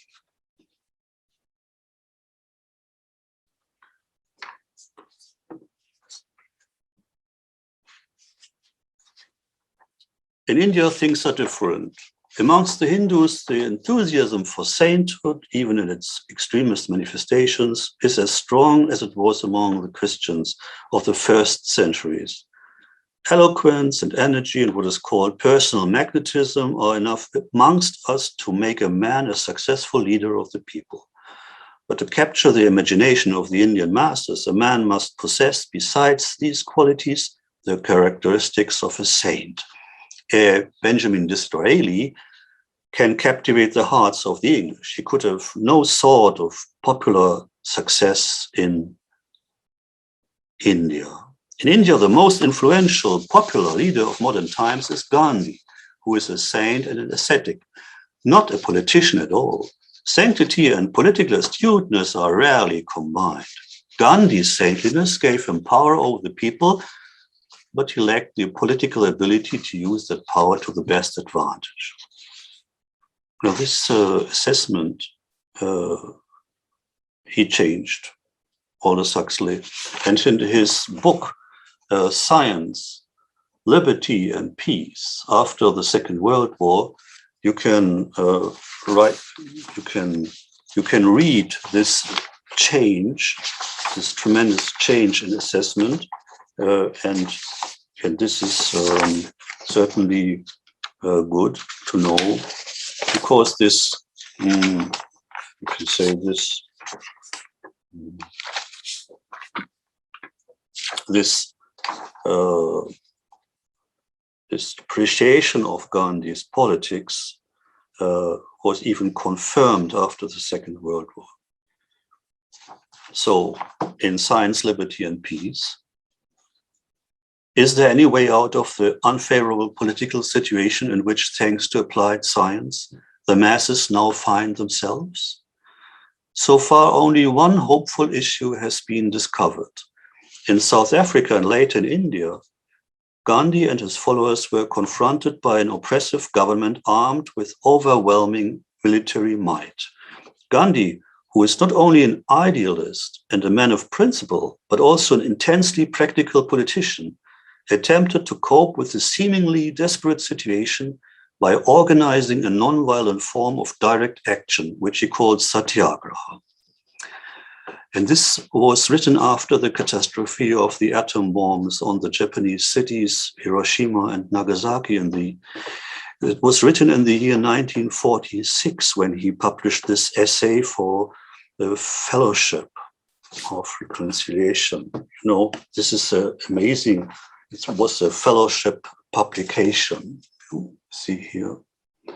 But you know, we are now about to observe the United Nations International Day for the total elimination of nuclear weapons on 29th of September. We should at least, at last, and this is my last quote to end my lecture, note that Aldous Huxley wrote for the essays and reflections on Gandhi's life and work presented to him on his 70th birthday, October 2nd, 1939, for the second edition, 1949. It was edited by Dr. Sarvepalli Radhakrishnan, as we know. He wrote a note on Gandhi, and he referred and compared Gandhi and Jefferson. So Thomas Jefferson, connected with the elementary exercise of militia, the militia concept in the Constitution of the United States of America. So Gandhi and Jefferson in the eyes of Aldous Huxley is my last quote. Gandhi, like Jefferson, thought of politics in moral and religious terms. That is why his proposed solutions bear so close a resemblance to those proposed by the great American. That he went further than Jefferson, for example, in recommending economic as well as political decentralization and in advocating the use of Satyagraha in the place of the words elementary exercises of militia, is due to the fact that his ethic was more radical and his religion more profoundly realistic than Jefferson's. Jefferson's plan was not adopted, nor was Gandhi's. So much the worse for us and for our descendants. Thank you. Thank you very much, Professor Christian Baltov, for your very significantly outlining Gandhi and Aldous Huxley. Professor Nicholas Gear would like to ask a question. So over to you, Professor Nicholas. Thank you, Professor Mao. I very much enjoyed your presentation, Dr. Bartov. And I especially, as a student of philosophy, was very much drawn to your introductory remarks about means and ends. And in my book on Gandhi, I found Gandhi's deeply philosophical and profound. We sometimes want to dismiss Gandhi as an amateur thinker, but on these issues, and next week I think we'll hear from my colleague Joseph Campbell about the insights that Gandhi may bring us on freedom of the will. But I just want to quote from Gandhi about this issue of means and ends. I use it in this section of my book to argue that Gandhi cannot be interpreted as a utilitarian. 1 rupee can purchase for us poison or nectar, but knowledge and devotion cannot buy us either salvation or bondage. These are not media of exchange. They are themselves the things we want. And that is parallel to your example of the seed and the tree. They are essentially the same. So thank you for to my discussion on means and ends, and I'm grateful to you for that. Dr. Christian Bartov, would you like to make comment? Yes, I would like to, if you allow me, I would like to make a comment in such a way that this criticizing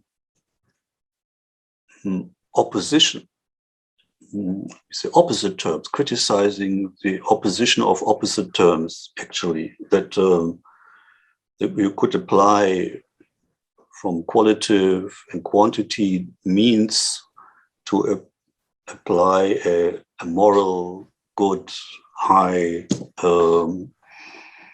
redeeming end.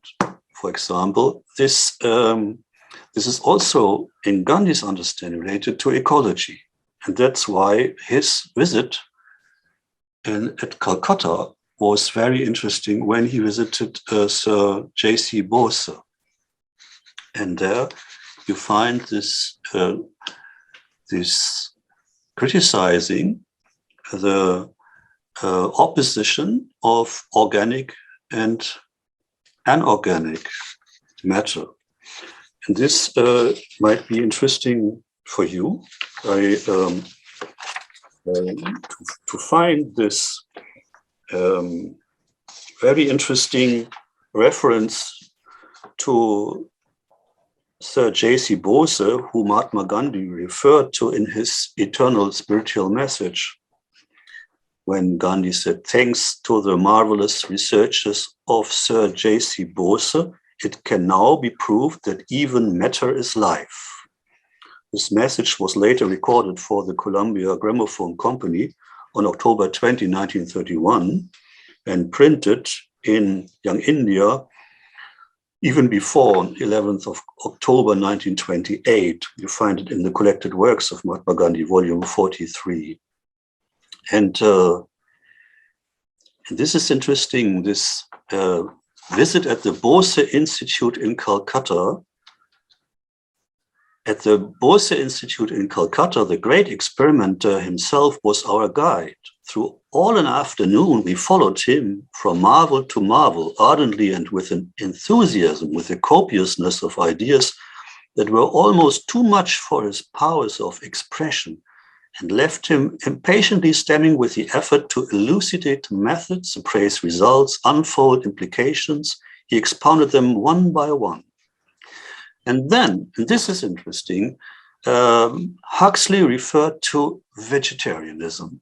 And this is essential because now in this age of a global climate strike we faced yesterday, and in the age of a climate cataclysm, which we might face in due course of time, we should see that this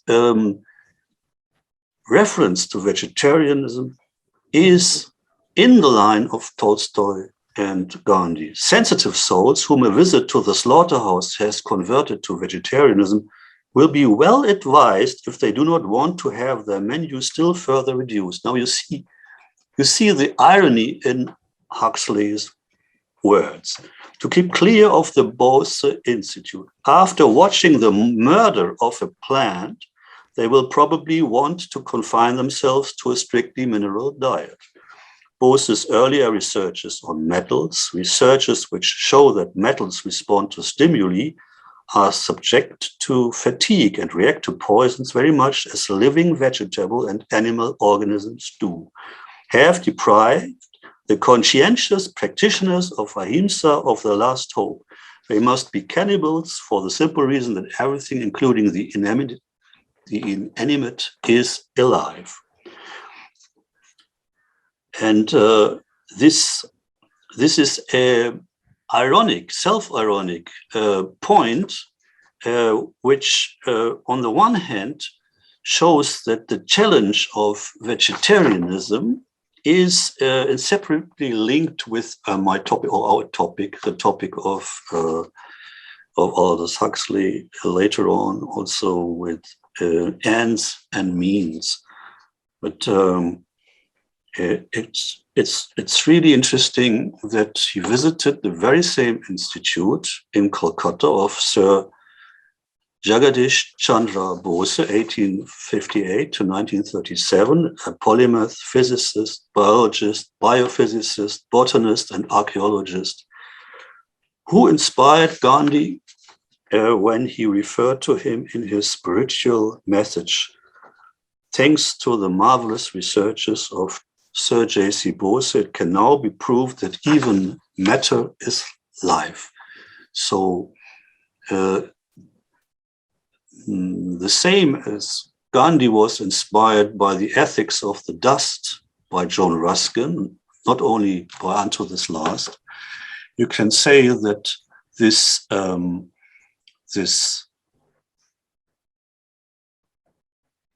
careful observation shall be extended, to non-living beings, you can say, in our perception, and the ecology, actually. So this is what I wanted to add. Thank you. Anybody else has any question? Or okay, Dr. Goya.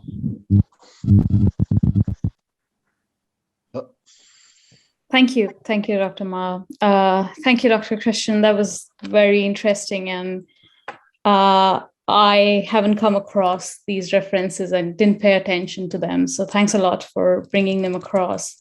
And particularly, I've been interested in studying Gandhi's this book that he wrote on his education policy, which is called Nai Talim, Towards a New Education.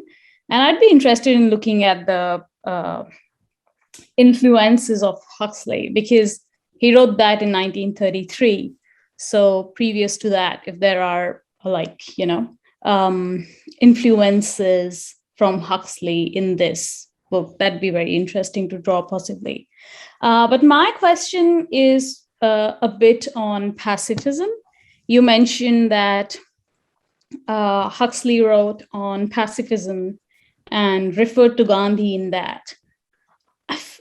Earlier, while I was teaching pacifism last year, I was thinking about it, and Gandhi is often referred to as a pacifist. But also, one of the problems that people find with pacifism is personal pacifism. That is what to do when you are under a very oppressive condition in like personal relationships where you can't escape. Can you then resort to violence and non-pacifism of a sort? And I'd be interested in understanding if you came across some comments from Gandhi or Huxley on Gandhi on personal pacifism in particular. Because I thought that Gandhi is not a personal pacifist, maybe a political pacifist, yes, but definitely not a personal pacifist.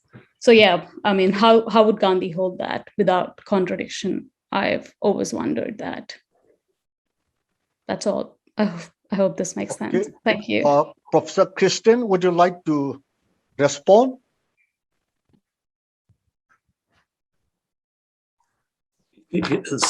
Somehow I would like to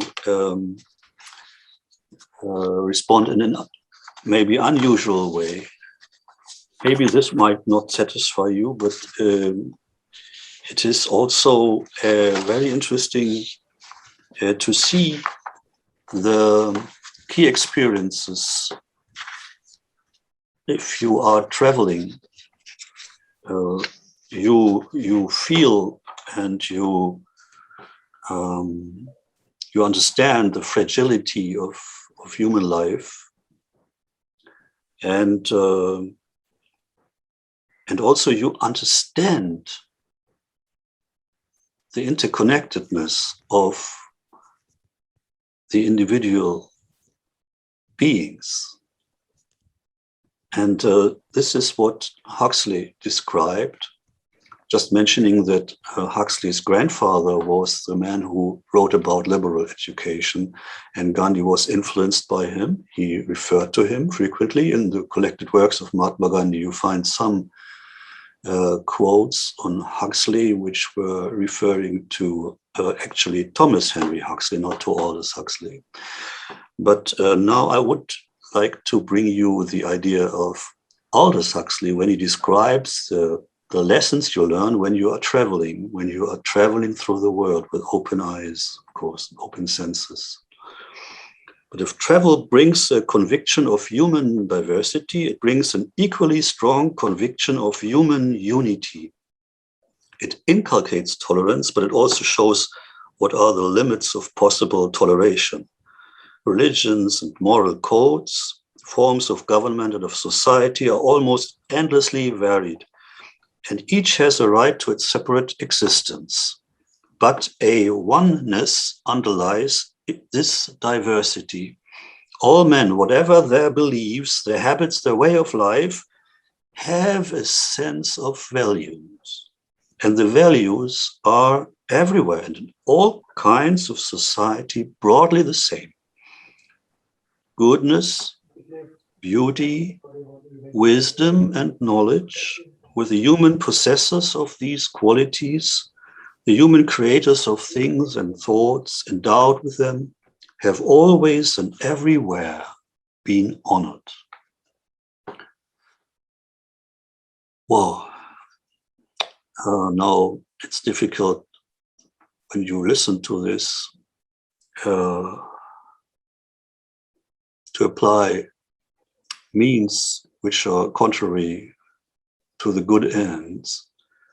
And also it's difficult to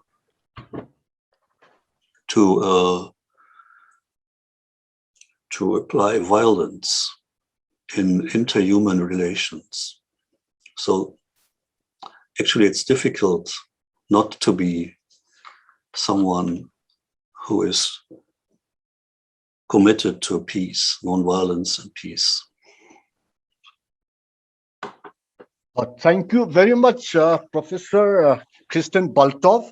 I think with that, we will wind up for your paper, and I think we move on to the next paper. Please. Yeah. This is Saji. Can you hear me?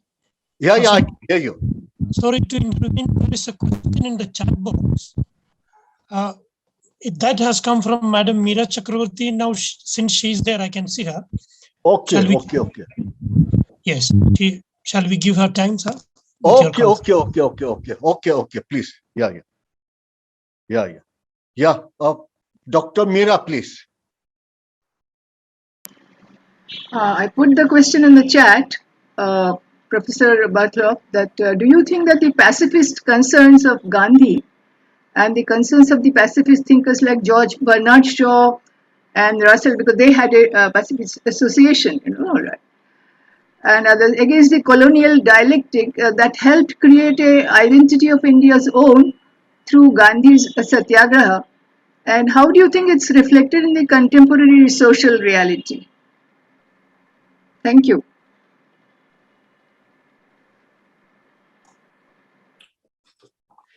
Yes, even this I can respond only briefly, maybe also in a unusual way, because one of our exhibitions also published in English language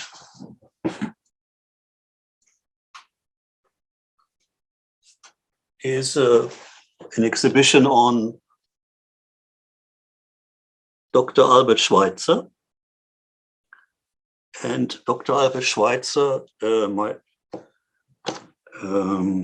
also wrote a testament text on the ethics of nonviolence briefly before he died in 1964, 1965, my address to the people. Dr. Albert Schweitzer collaborated, for example, with Bertrand Russell in abolishing nuclear weapons, and he followed Albert Einstein. And, this contribution of Aldous Huxley as a pacifist to the Peace Pledge Union is lasting until now. The Peace Pledge Union is, I show you this, spreading these white poppies of peace, you see here. You see, this was not intended, but because of your question, I can show this, and I think it's helpful. It's actually a alternative to the red poppies commemorating the war victims. So I'm very grateful to you, Professor Chakravarti, for this question. But actually, yes, it is very interesting. You can say that the inner contradiction of those who opposed fascism and Bolshevism to remain pacifists or to develop their nonviolent resistance stand is remarkable and admirable. at the same time, because in Germany, Karl von Ossietzky, the political journalist who received the Nobel Peace Prize as a prisoner of Hitler, of the Nazis, this man was a symbol, an example of nonviolent resistance for all over the world for 3 years during an international campaign to nominate and award him the Nobel Peace Prize, which he received in 1935, posthumously 1936 for 1935, and was, according to the narrative of the Nobel Peace Center in Oslo now, the most dangerous prize, most dangerous for the committee under pressure.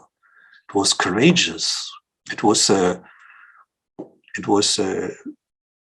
an example of a Nobel Peace Prize, which should have been given to Gandhi and Tolstoy before, of course, but they never received this. So you have a great contribution. Hitler was furious when he heard about this Nobel Peace Prize for Ossietzky. And I think the British did everything to prevent Gandhi from receiving this Nobel Peace Prize in 1938 and afterwards. So, in a way, the real independence, the moral independence, was created by those who sought alternatives to violence and war. And they collaborated not only in the Indian independence struggle, but also during the South African Satyagraha campaigns, when Gandhi collaborated with Joseph Doak, his first biographer or referent, or even with Hermann Kallenbach, the German Jewish architect, with whom he built up the Tolstoy farm. I could write this first biography together with his grandniece.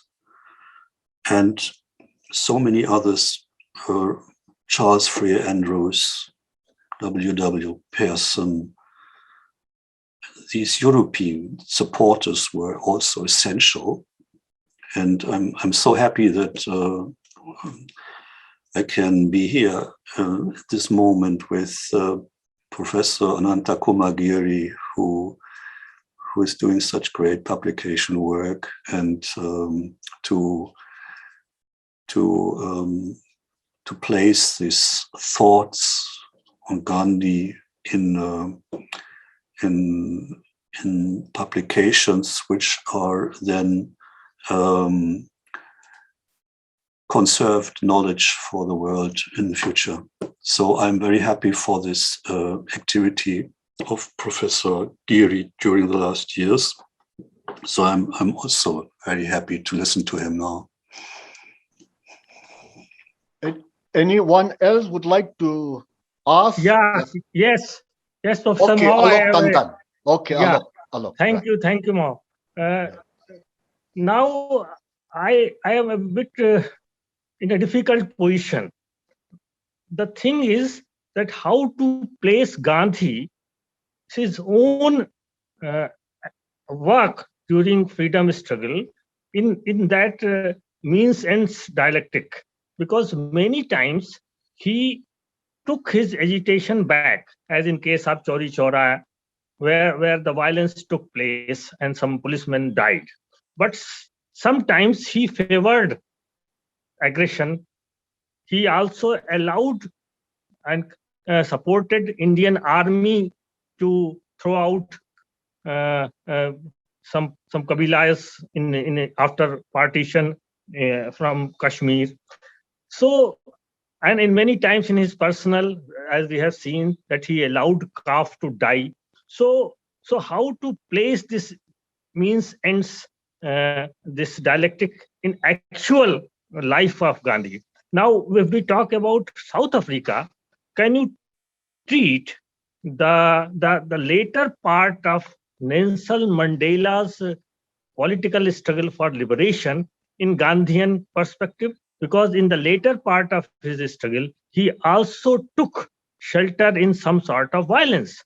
So that type of revolutionary violence, can it be taken into consideration when we talk about this means ends perspective of Gandhi? Thank you. Yeah, thank you, Dr. Alok. Over to Professor Christian Baltov. Would you like to respond? I want to have it brief. I think it is another lecture. This revolutionary violence, also the difference between allowing others to decide whether they keep up a military or not, or advocating the military, is a great difference, which we should observe when we judge Gandhi's statements. So this would be another lecture, particularly when you think about the South African background of Mandela and his contemporaries, Albert John Luthuli, who was influenced by John Dube, who collaborated somehow with Mahatma Gandhi in South Africa as a precursor of the African National Congress. And so it's a very long story. It's another lecture. Call upon the next speaker, and before he presents his paper, a brief biodata I would like to read out before you. He was born in 1967 and graduated in philosophy at the University of Pisa in 1991, and obtained his PhD in philosophy at the University of Pisa in 1998. He was a visiting scholar at the Universities of Tübingen, of Bern, of Vienna, and he taught at the Institute of Philosophy of the University of Vienna. His first publication was Note sur Osia, Pisa, in 2001. He was then co-editor of the volume Substantia, Sig et Non, Frankfurt on the Main in 2008. And he was author of the book Semantic and Ontologia, Drei Studien zu Aristoteles, Bern 2013. Currently, he lives and works in Vienna. So there are other things are there, but I think let us move on to his presentation. So may I please call upon Professor Jalukie Segalerba. I hope you'll forgive me for my wrong pronunciation of your name. So over to you, please. I hope you can hear me. I thank you very much for your interest in my work. I would like to thank you very much, to thank the World Art Organization for inviting me. I hope you can hear me. I have some problems in sharing my PowerPoint. I do not know whether you are seeing it. Are you? Can you see? Yes, we can see. Please go ahead. Can you see it? Because I do not know. Well, anyway, it is a disposal. The title of my contribution is, as I hope you can see here, Gandhi's interpretation of Atman, awakening, enlightenment, and transcendence. Of course, you can write me here. It is my email, and I can send you the PowerPoint and further materials. I would only like to tell that I am going to expose the contents of this contribution alone, but that the work of this contribution has been made by two persons, that is by me and by Mrs. Catherine Bourreau, who cannot be here in the morning today, unfortunately. Therefore, I will expose alone the contents. Everything is at disposal, and here is a little bit about instruments. The aims, I would like to begin with the aims of the work. I hope you can read it. Anyway, I will read very, very slowly so that we can all understand the aims in our study. We are going to investigate some aspects regarding Gandhi's meditation on Gita. Gandhi's observations on Gita regards many aspects like divinity, the problem of good and evil, the structure of reality, the individual's nature, the conflict present in the individual nature between virtue and vice, the individual's position in the reality, the individual's possible development, the duties of the individual as regards his own moral development. Now we wish to concentrate in this exposition particularly on the elements which can help the individual in transcending his particular situation, that is, in going beyond the particular condition in which he lives and enriching the awareness that he is different from the condition in which he is living. And we will see what role the Atman has, the acknowledgement of Atman has in this question. Now, we can go further to. I would like to give a short summary of Gandhi's position within his work, the discourses on the Gita. These are only some points which, in our opinion, are fundamental. The first one is Gandhi firmly believes in the power of transformation exercised on the individuals by the knowledge of the truth. The knowledge of the truth expressed in the revelation of Gita successfully modifies men as regards their moral dimension. The spiritual knowledge obtained through the meditation on Gita transforms the individuals how to develop themselves, and the revelation is the program for this development. To follow the truth does not admit any exception, since God is truth.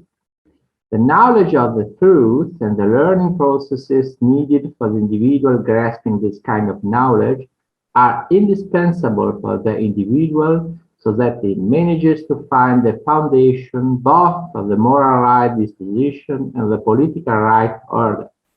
That is, moral right disposition in the individual and the right political order are strongly connected with each other.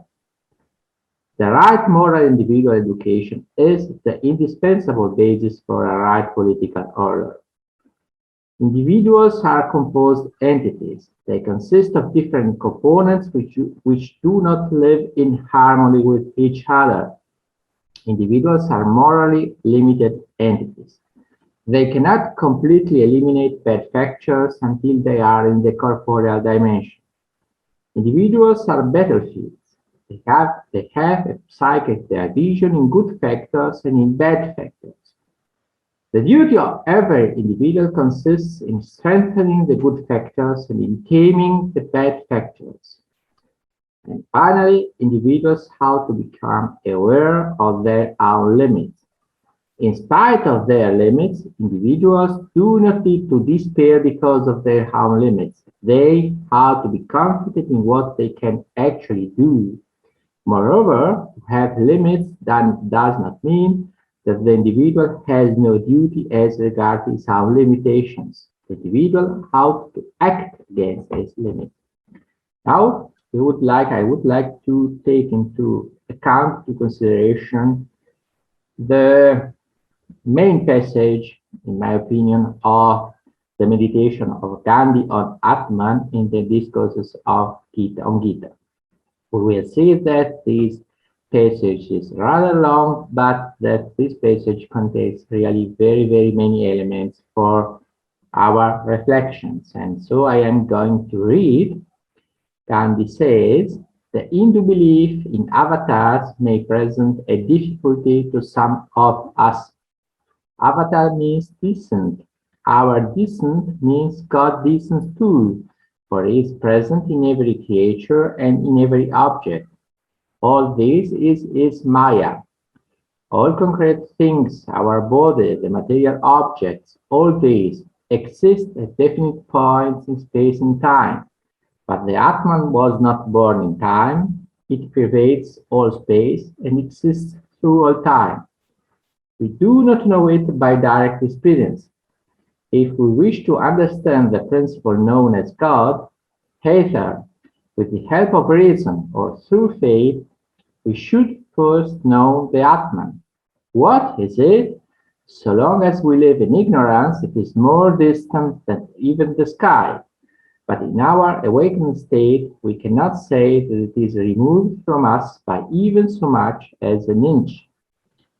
It is that through which we came into being and through which we exist. If you believe that you are that, then I and you are identical, but only a person devoid of egotism can assert that. I and you are identical in the sense in which the ring and chain are in the final analysis but cold. Name and form are only for a moment. While things have them, they are no more real than a mirage. That into which things merge when they cease to have name and form is ever the same. And so Krishna says, though I was never born in time, so I am the Lord of all creatures, I incarnate myself and am born as a human being. This is the essential nature of the Atman. If we realize this truth, we would always act in conformity with that nature. We then act so born as human beings as if we were never born. If the Atman in each of us is identical with the Atman in everyone else, what Atman born in a body means all of them born, and all others born means that one born too. This is a difficult idea to grasp. This is Maya, says Sri Krishna, and through it I incarnate myself in this world time and again. We can follow reason only up to a point. What then does avatar mean? It is not as if God comes down from above. It would be right to say, if you can say it without egotism, that each one of us is an avatar. The Atman in everybody is as potent as the Atman in any other, so outwardly we see differences. In our awakened state, all are one, so in our ignorant state we may seem separate existences. In real truth, there are not several, there is only one. If we constantly reflect over this essence, named the Atman, we shall regard no one as an enemy to be killed and shall have nothing to get angry about. We shall then see that anyone who hates us hates himself too. And this passage is taken from the collected works of Mahatma Gandhi, November 1926, 6 January 1927, page 189. So I think that we can exact, first of all, these principles of Gandhi's meditation on Gita and on Atman in particular from this passage. And the principles are, in my opinion, the following ones. God is present in the individual's dimension. God's incarnation shows that God is not extraneous, is not foreign to the individuals. He is not the absolutely other in relation to the individuals. He does not exist. Please? There is somebody? Are there a problem? Nose and mouth. Are there a problem? Can you hear me? There are problems. Please go ahead. Thank you. He does not exist. God does not exist in a dimension which is completely different from the individual's dimension. This is not a completely otherness. The individual's learning that the principle of the individual's is Atman implies for the individual a corresponding way of action. The individual mind is not given once and for all. It can have and will have a development. Everybody is an avatar of God, and everybody is a manifestation, a concretization of Atman. Everybody is a manifestation of the divinity. Individuals are unified in Atman. The Atman is identical in all individuals. Atman is equally potent in all the individuals. The fact that Atman is equally present in all individuals means that everybody has equal dignity. Since all individuals are avatars of God, and since the Atman is equally potent in all the individuals, then all individuals are equal. Hence, no consideration of the individuals as unequal entities is legitimate. Furthermore, all individuals are one and only one entity. They are all Atman. There are actually no separately existing individuals. Individuals can change through the knowledge of the revelation. Their nature is not determinate, at least not in all aspects. From the acquaintance with his being Atman, the individual learns that how to give up his attachment to the ego, since this attachment directly leads to the mutual separation of the individuals, and as a consequence, to the refusal of the common nature of Atman. As all individuals are one entity in Atman, how to act in conformity with the common nature of Atman, reciprocal harmony and not mutual strife ought to be the principle of their behavior. For the individual to learn that he is a manifestation of Atman leads him to act as if we were never born. He assumes the dimension and the awareness of being eternal. He becomes able to free himself from the particular historical condition in which he is living, at least mentally, of course. The individual acquires a different point of view from our reality from the point of view he originally had. He becomes able to transcend the particularities of his initial life condition. The recognition of the identical presence of Atman in everybody represents the passage from the ignorant state in which the individual thinks that they are mutually separated existence to the awakened state in which the individuals become aware that they are or one entity. Since the individual condition of being an avatar can be known only after the meditation on Gita, learning the contents of the revelation proves to be indispensable for the moral formation of the individual. And finally, the individual awareness of one's own condition and position in the reality is developed through the individual's learning of the Gita. The awakened state will not come about by itself. The individual engagement is needed. Gita proves to be the source of the individual enlightenment. So the passage seems to represent a kind of foundations of ontology, of the individuality, and of ethics for Gandhi. My notes are on this passage generally so. Gandhi's observation on Atman represents the foundation for the consideration of all individuals as being one and the same entity. The common nature of Atman is the foundation of the connection between the living beings. If the individuals are mutually connected by the common nature of Atman, if their authentic essence is Atman, to commit injustice against other persons means actually doing something bad to themselves. Thus, the common nature of Atman represents the foundation of the individual's solidarity with the other beings. The foundation of the good behavior lies in the truth of reality, lies in the structure of reality. It is the structure of reality which gives the foundation and the program of the individual's good behavior. That is, the recipe is in the foundation of reality. From the foundation of reality, I say, the foundation of the good ethical formation is derived. The fact that all individuals are actually only one entity implies for the individuals that they ought to consider themselves as being Atman. If they remain in the consideration of themselves as separate entities, they would refuse to reckon with God's revelation.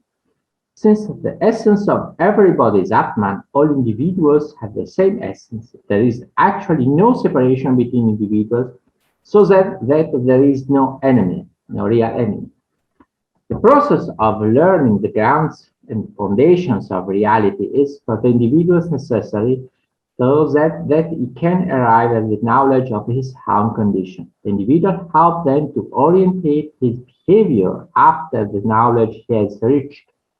Moreover, each individual being an avatar means that every individual is, at least partially, a spiritual entity. As every individual is Atman, every individual cannot be reduced to corporeal elements. Every individual is actually something else than corporeal components. As every individual is in his own nature an avatar of God, how to develop the spiritual factor in himself and how correspondingly to limit his corporeal element. As all individuals have the common nature of Atman, reciprocal concord and agreement on the one side, and not mutual discord and disagreement on the other hand, how to be the guiding principle holding within a society and between countries. Hence, the foundation of the human nature proves to be the principle of behavior for the individual and for the society. It admonishes thought that the fact that all individuals are avatars may not lead to the individuals to a feeling of egotism. The individual may not have self-admiration, vanity, or self-centeredness because of his being an avatar. Because this, of course, would be an enclosing in the individuality that instead of being a liberation from the individuality itself. The comprehension that there is no separate existence is a turning point in the life of the individual. The individual how to understand that the reality which he immediately has before himself is only appearance. A way of education is needed for the individual in order that the individual could see that the reality as it is and not as it appears. Through the revelation of Krishna, the individual transcends history and experience. Therefore, he acquires a different orientation towards history and experience in comparison with the orientation he had before the revelation, of course.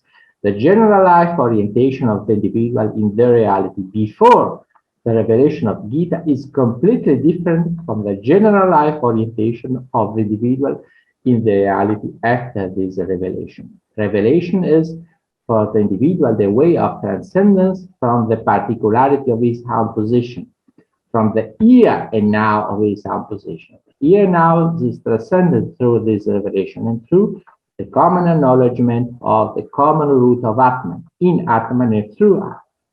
By reaching the awareness that he is Atman and that likewise every individual is Atman, the individual is enabled to transcend the particularity of his own condition. Finally, the individual transcends the specific situation in which he is living, since he arrives at the understanding that plurality is only appearance.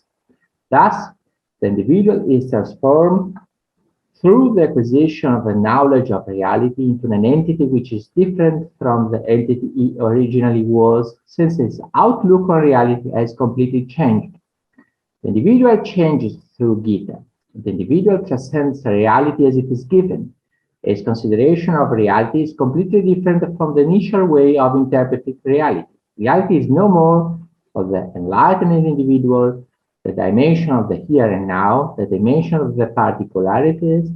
He can recognize now the presence of Atman in everybody and the universal reality in everything. Or reality becomes therewith for him a unity. Now, I would like to make a screen. Excuse me, a moment. Passion.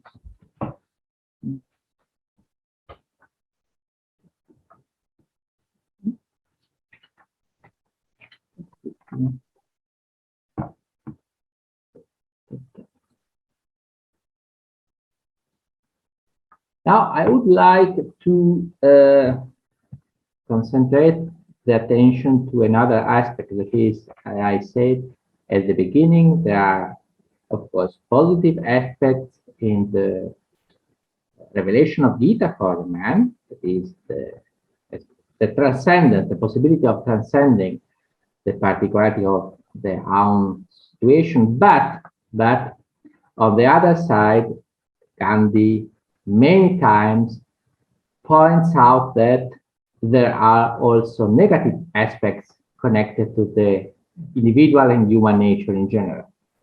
And for instance, there are admonishments of Gandhi not to forget the limitations which are connected and to the human nature and which cannot be completely trespassed and got rid of during the corporeal existence. And for instance, Gandhi says in this other passage of the discourses on Gita about the senses and their influence on us, on the individual nature. He says, the cravings of the senses die away only when we cease to exist in the body. This is a terrible statement to make, but the Gita does not shrink from stating terrible truths. Truth does not remain hidden because it is not stated. Moksha is the supreme end, and even yogis can experience it only in contemplation. We must therefore say that the dweller in the body cannot be free while he dwells in it. The prisoner is in jail, and the king promises him that he will be released, but till he is actually released, he cannot be said to have come out of cage. He can only imagine his condition after release. In the same way, if there is anyone waiting to receive and greet the Atman on its release, he cannot do that as long as it remains imprisoned in this cage of the body. And this cannot but be so.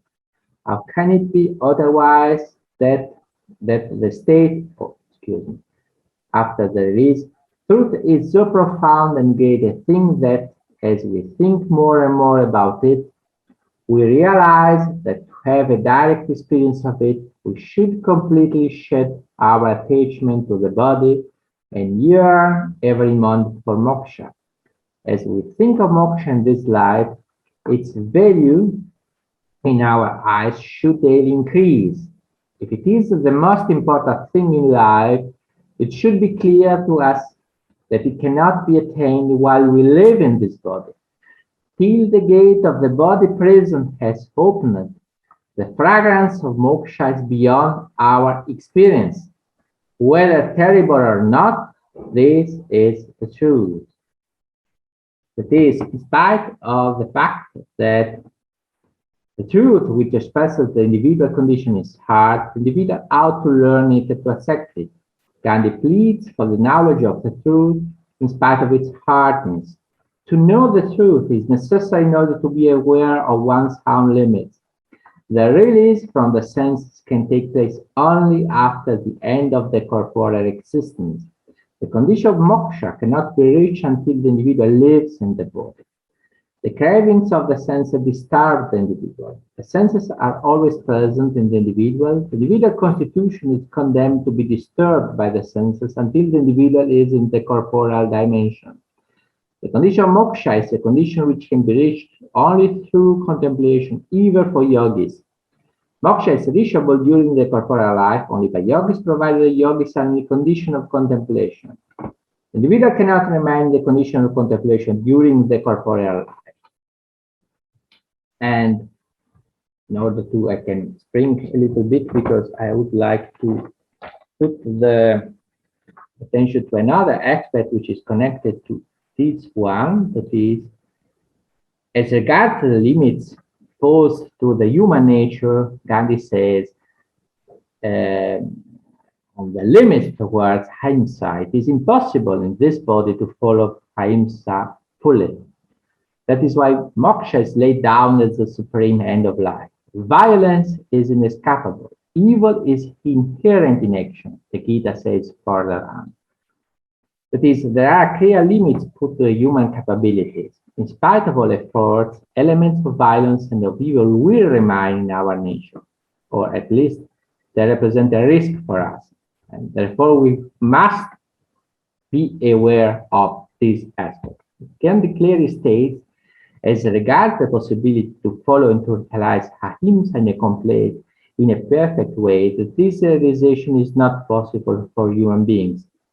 Everyone how to become aware of one's own limitations. In the corporal dimension, it is not possible to concretize in oneself a perfect doctrine of ahimsa. This point, of course, may not lead to the renounce of trying to realize ahimsa as best as possible. On the contrary, the awareness of one's own defects how to lead everyone to multiply the effort toward the realization of ahimsa. The individual how both to be aware of his own limitation and to act against these limitations. Far from being an excuse for him, the awareness of his limitation leads to an exhortation of developing his nature so that his limitation exercise as little influence as possible. I would like to make a little bit of spring and write a piece, because this one this quotation can connect us to the original content. It is a further exhortation to abandon the limitation of the ego, of the I. Gandhi says, Krishna is the Atma in us, who is our charioteer. We can win only if we hand over the reins of the chariot to him. God makes us dance like the master in a puppet show.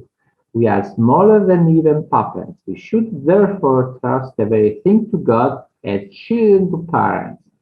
Let us not eat uncooked stuff. Let Krishna the cook prepare and give us what food of grace he wills for our Atma. The Gita does not decide for us, but if, whenever faced with a moral problem, you give up attachment to the ego and then decide what you should do, you will come to no harm. This is the substance of the argument which Sri Krishna has expanded into 18 chapters. And here too we have, on close inspection, very many contents in so short a few lines of Gandhi. The Gita does not decide for us. This is, in my opinion, an important thing which Gandhi notes. Individuals are autonomous, are independent. They have free will and free choice. To renounce the attachment to the ego implies to be able to adopt a universal point of view, which is no longer restricted in the limitations of the individuality. Until the individual remains enchained in itself, the individual will not be able to reach a point of view which is compatible with the other ones. The ego separates the individuals from each other. The way to the moral right behavior consists, therefore, in the detachment from the ego and in the recognition of the common nature of Atman. The acknowledgement of the common nature of Atman proves to be the foundation of the right behavior. The awareness of the common nature of Atman unites the different individuals. And furthermore, these two, one will not shed the sense of I and mine till one has attained knowledge. One can attain self-realization only if one sheds this attachment to the ego. We can follow through only in the measure that we shed our attachment to the ego. This is always from the discourse on Gita. In order to conclude now, I would like to make a spring. Of course, we can speak of other aspects in the discussion, but you can see we have seen the condition for reaching Satyagraha lies in the education of the mind. In order to be able to be fit for Satyagraha, the individuals have to reach the condition of firmness of mind. This condition can be reached only through the assimilation to truth and to the meditation of revelation. The foundation of the whole behavior of the individual, and in particular of the moral right behavior of the individual, depends on the meditation on revelation and the change in himself produced by the knowledge of revelation. If the individual aims to reach a new dimension, he needs truth. The foundations which are transmitted to Gita are, for instance, Atman is the common essence of the individuals. There are no separate existences of the individuals, separateness of existence only appearance. The individuals have to recognize that Atman is their common essence, the outward knowledge that they all are one entity. The individuals have to detach themselves from their own ego as a consequence of their not acknowledging Atman as their common essence. And the individual has to put himself under the government of Atman by separating himself as much as possible from the influence of his corporal dimension of his own ego. These foundations are both foundations for individual moral behavior and for the political action. The foundation of the right political action need the contents of the revelation, since only the contents of the revelation make available, through and thanks God's own manifestation throughout the Gita, the basis element of the knowledge of the order of reality, of the place of the individuals in the reality, of the human condition, of the right way of relationships between individuals and the reality, and of the right moral behavior of individuals. The common nature of Atman is a law of reality which can be applied to the particular political circumstances, problems, and controversies. The recognition of the common nature of Atman will imply the abandonment of the ego.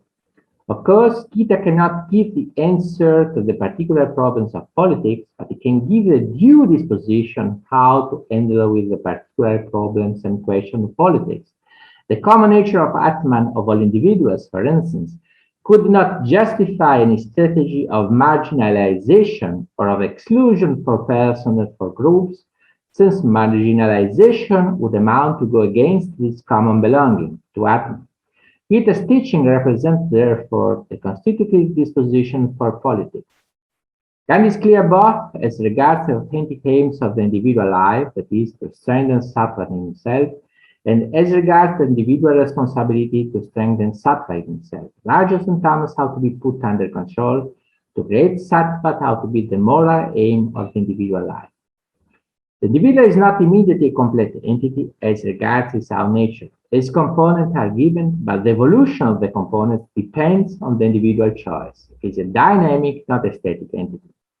Therefore, the development of the individual is a matter of individual responsibility and of individual choice. The development of education lies at the basis of the moral improvement of individuals and consequently at the basis of the moral improvement of the society.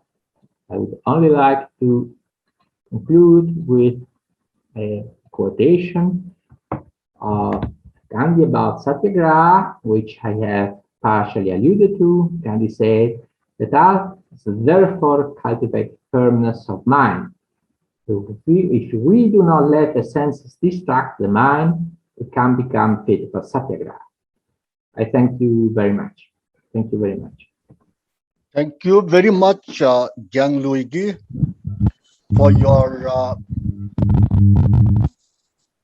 elaboration on Gandhi's view on Gita and the detailed explanation and explication on the Atman.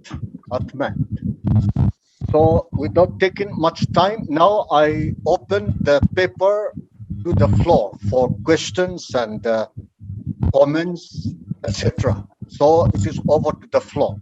Anyone else? Can I make a humble suggestion? Yeah, please. Yeah. We are having scheduled at least by 15 minutes. Can we have Professor Anantagiri presenting now, and we take up both the papers together for discussion at the end? Is that okay, sir? Okay, that will be fine. No problem. So altogether, how many minutes left for us? Yeah, we can go up to 1:15. Okay, 150 or 115? 15, sir. 15, yes. Okay. Okay. And I think we don't have much time in that case. But in order to do justice, I think, to the two resource person, I think I request the organizer, Saji, to extend little more time for them. Sure. Yeah.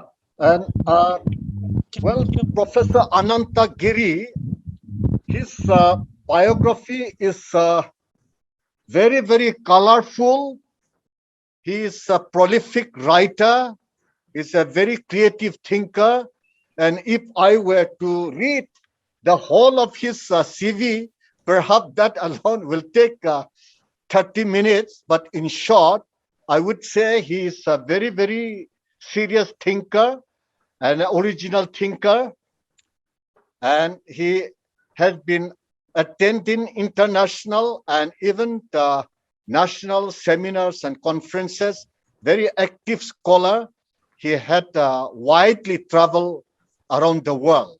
So without much further introduction, may I please request Professor Anantagiri to present your paper.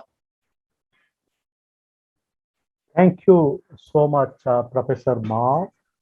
Thank you, dear friends co-present, Saji, Christian, Gianluigi, Professor Meyer, and all friends co-present in our journey today with Gandhi.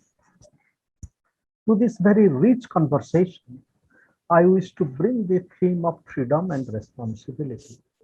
And the title of my sharing is Cultivating Freedom and Responsibility as Non-Domination, and the culling of Ahimsa and Satyagraha. Moving on, I wish to submit that how freedom, which is a key concern of human, to be human is to be free. As in German thought, Danken die frei, we are free, our thoughts are free. But freedom also is a very important aspiration and struggle of modernity.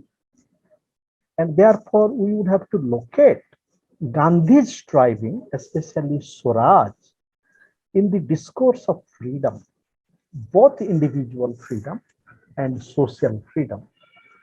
But freedom with Gandhi, for example, the Gandhian vision and practice of Swaraj is not just autonomy, because the notion of autonomy may be constrained by the idea of individual autonomy in modernity.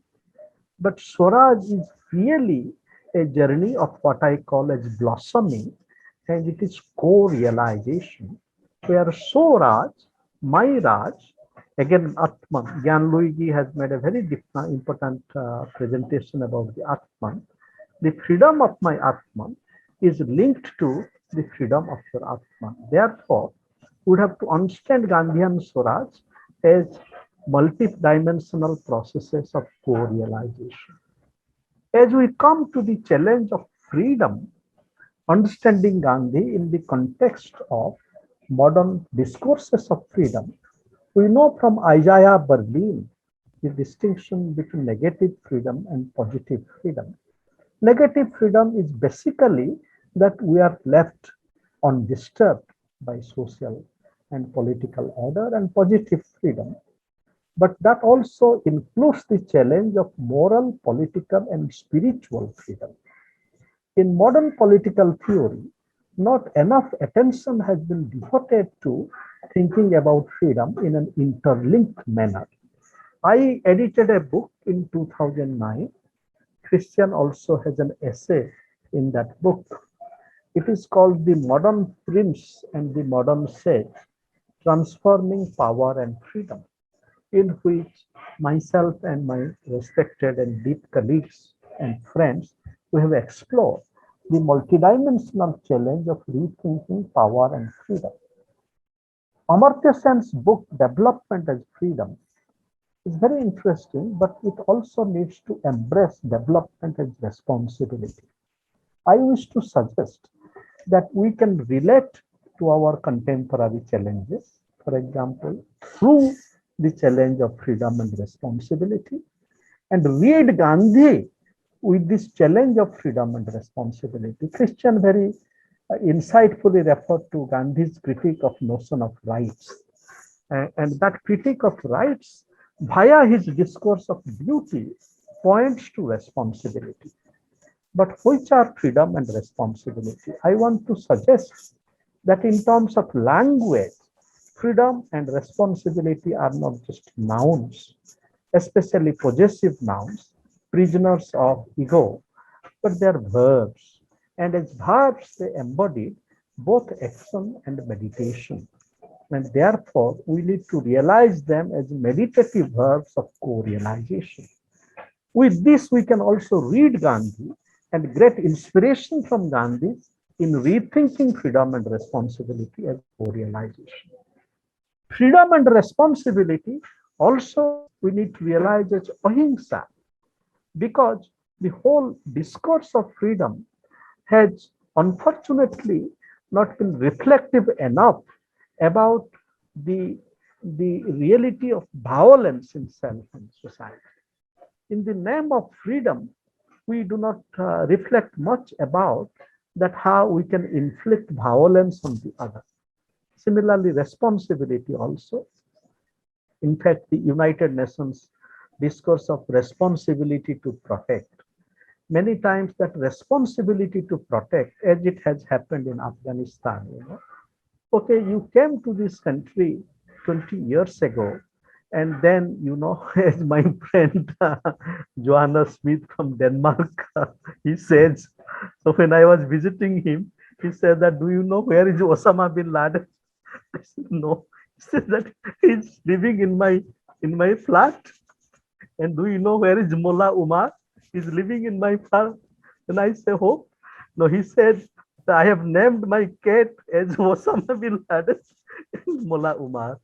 And that story is interesting because Johannes, as a young man in 1975, he traveled all the way from Denmark, taking the route, and he worked with the process of socialist reconstruction, building cooperatives, communities, and the point is that the whole responsibility to protect has been so paternalistic that it is not cultivating a mode of ahimsa, a dignity. Yesterday, at the opening of the JLF in London, the British Library is hosting Jaipur Literature Festival. And I was listening to the inaugural conversation on Afghanistan. And they are a very deep journalist. He's saying that from the beginning, the point has been that United Nations have never engaged with Afghans as people, never engaged with Afghans as people. Therefore, you see what is the tragedy of the people. If there were much more partnership, I just want to again come back to the main theme that how freedom and responsibility needs to be linked to ahimsa. And what is ahimsa? Ahimsa, later I would explain that it is really respect. It is non-injury, but much more so dignity and respect. And also Satyagraha, freedom, how it has to be linked to quest for truth, truth in oneself and truth in other. With this relating to some contemporary discourses of freedom, I here refer to the work of Axel Honneth, a very deep thinker of our times who follows some of the insightful ways of Jürgen Habermas.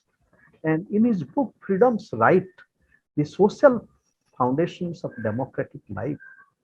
So Honneth follows Hegel's philosophy of right in developing an account of social justice by means of an analysis of society.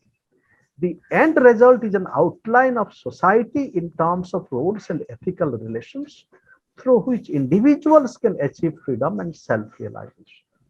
So please, freedom and self-realization go together. But to self-realization, I want to bring the dimension of co-realization. And then he goes on to say, the construal is at the same time a description of the constitutive spheres of contemporary society in terms of its less than fully realized potentials and promises. In Hegelian parlance, the rational is in the process of becoming actual in modern history. But owing to misdevelopments and social pathologies, there is still ample room for social criticism. Therefore, when we are talking about social freedom, and then even in the Hegelian sense, that it has not been actualized. Why it has not been actualized? Because there has been misdevelopment. And to this, we can here bring Gandhi as a way of reading this condition. We know Gandhi challenges such, not only misdevelopment, but also maldevelopment. And the whole idea of social pathology is very interesting. In fact, Hind Swaraj is full of deep challenges for us to understand our self and social pathology. To the extent Gandhi is compelled to say that the modern civilization is satanic. Satanic in the sense the term is very difficult, but the term we have to embrace it in the terms of pointing to social pathologies, both pathologies of society and pathologies of the self. Then Honeth continues very interesting way that he brings us to freedom as negative, which I pointed to, negative, positive, reflective, and social. And the reflexive freedom of self-determination, self-realization, and authenticity overcomes these faults, but is limited in other ways, which social freedom then overcomes. The interpersonal and institutional surroundings must be freedom friendly, so that living in the available roles and taking part in the available practices do not amount to heteronomy or alienation. Very interesting. Again, the whole idea of autonomy and heteronomy from Kant, and then how do we live in a society where the social institutions themselves, they enable us to be reflective, to be free, freedom friendly, and therefore our own autonomy is lived. Our own autonomy as well as co-creation is lived in the social context. Then I come to responsibility, that how the whole challenge of responsibility today, and today we can read Gandhi via his critique of rights towards responsibility, rights, justice, and responsibility. And in this, we need to bring works of love and works of justice together. And that is also a deep theme with Gandhi, because later on I would bring Gandhi's notion of justice. I think he's writing that one important challenge before us, that how do we live justly with other beings? And one important aspect of being, especially being a traveler with the divine, is how do we live justly? And that living justly is simultaneously work of appropriate institutions, as John Rawls, the great theorist of justice, a theory of justice. We are celebrating 50 years of justice, this book. But this is not only an institutional procedure, it is also a journey of love, care. And with Gandhi, for justice, we need to take suffering for and with the people for whom we are going to have justice. And that requires justice and responsibility, requires not only epistemic procedures, institutional procedures, reason, but also faith and leap of faith. So faith is very important. For responsibility also, today in the context of climate crisis, now we have to cultivate certain faith in nature, humanity, and divine. And that is a leap of faith, as Kierkegaard says, Soren Kierkegaard. In fact, there was a very interesting dialogue between Kierkegaard and Gandhi. And in fact, when I was visiting Kierkegaard Center in Copenhagen some years ago, I found an American scholar who is a student of Martin Luther King Jr. And he's trying to, because Martin Luther King Jr. was also a student of theology, as you know, his PhD in theology from Boston University. And this scholar is exploring in what way Kierkegaard might have impacted Martin Luther King Jr. Therefore, responsibility and freedom are not only in the Kierkegaardian sense concerns of fact, but they are also concerns of truth. And with this, we can also link freedom and responsibility to truth and striving for truth, Satyagraha. Moving on quickly, I want to say that responsibility, both freedom and responsibility, we need to link it to listening. Because so far, freedom, of course, has been spoken, we have spoken about freedom in a spoken way. there is very little meditation with freedom, because freedom as free speech, for example. Now that freedom also needs to be combined with listening, because as freedom is accompanied by emancipation and argumentation. For example, in Jürgen Habermas, it is moral argumentation as discourse ethics. Amartya Sen talks about argumentative Indian. But that argumentation is also part of an interlinked journey of listening. And therefore, we need to bring listening to freedom and responsibility, and listening to unheard voices. And unheard voices within oneself. Gandhi was listening to his inner voice. Sometimes, therefore, the careful eye to listen, careful ear to listen. Responsibility calls for development of our capacity to listen, and not only competence to argue. In many projects of justice, such as restorative justice, listening is emphasized. Listening develops our capacity to be attentive to others. In developing our capacity to listen, we become apostolic in our thoughts and actions. As Pope Francis would tell us, and responsibility calls for such apostolic acts and thoughts of listening and attentiveness. And one of the challenge of listening today, for example, is listening to nature. As for example, Rachel Carson, her very deep book, Silent Spring. Now the spring has become silent, but how can we still listen? Now many people today, the women in Afghanistan, they are crying, they're crying for freedom, but how can we listen? There is a cry for freedom and responsibility in us. How can we listen? With this, I come to next themes of my presentation. That is how freedom and responsibility as overcoming domination. And domination, what is domination? The domination is that will a structure, it is both a consciousness and a structure. In structures of domination, we have created a social and cultural structure in which some people are on the bottom and some are in the, many people are on the bottom and some are in the top. And they are exercising their will against the will of the majority.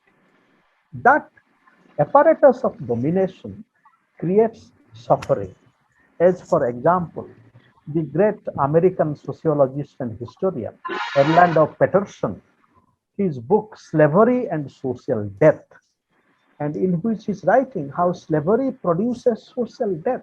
Similarly, I would like to say that domination, both self-domination, for example, when ego becomes dominant, it creates death of the Atma.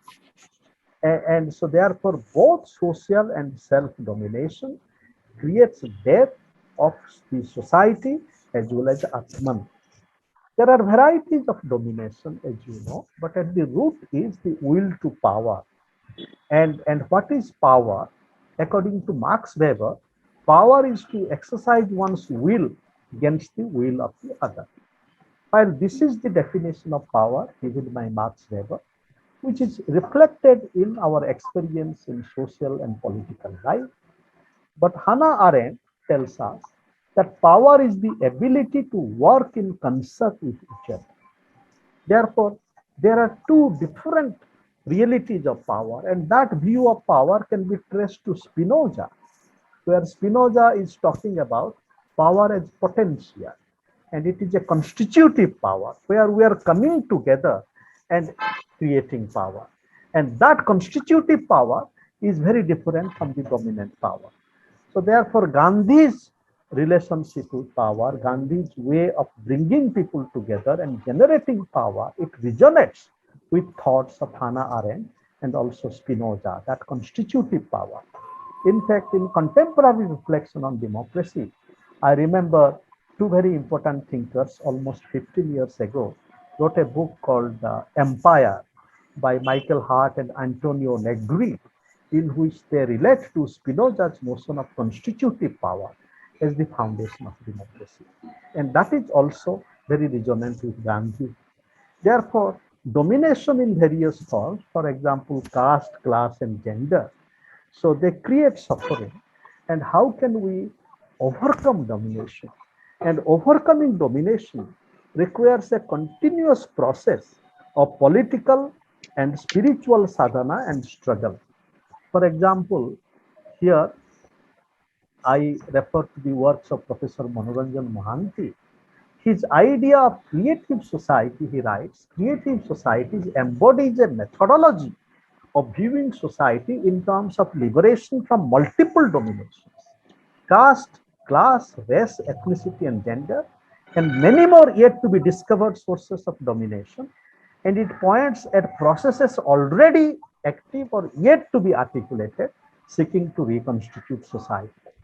Such an understanding of creative society as overcoming domination can be linked to contemporary formulations of just society as a society of non-domination, as suggested by thinkers such as Rainer Forst. Rainer Forst is a student of Habermas, and he's articulating very interesting idea of transnational justice as non-domination, and Philippe Petit. Before I quickly offer the ideas of Rainer Forst about non-domination and link it to Gandhi, I want to link domination to disrespect. Remember, we need to link ahimsa to non-violence, but also to respect, love and respect. And as in Bhagavad Gita, it is written, Shraddha, Shraddha Maya Ayang Purushaha, Jo Jat Shraddha Sa Eva Sa.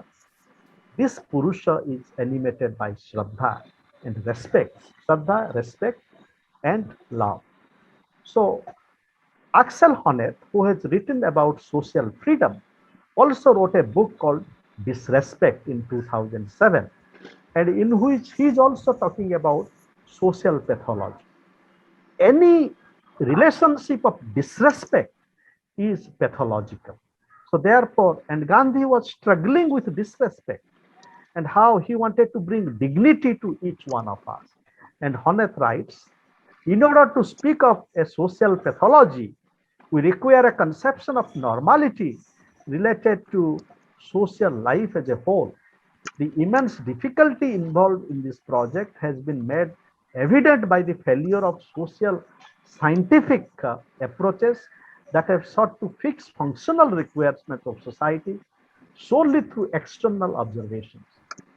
Since what counts as a developmental goal or as normality is always culturally defined, it is only by a hermeneutic reference to a society's self-understanding that social functions of the disorders can be determined.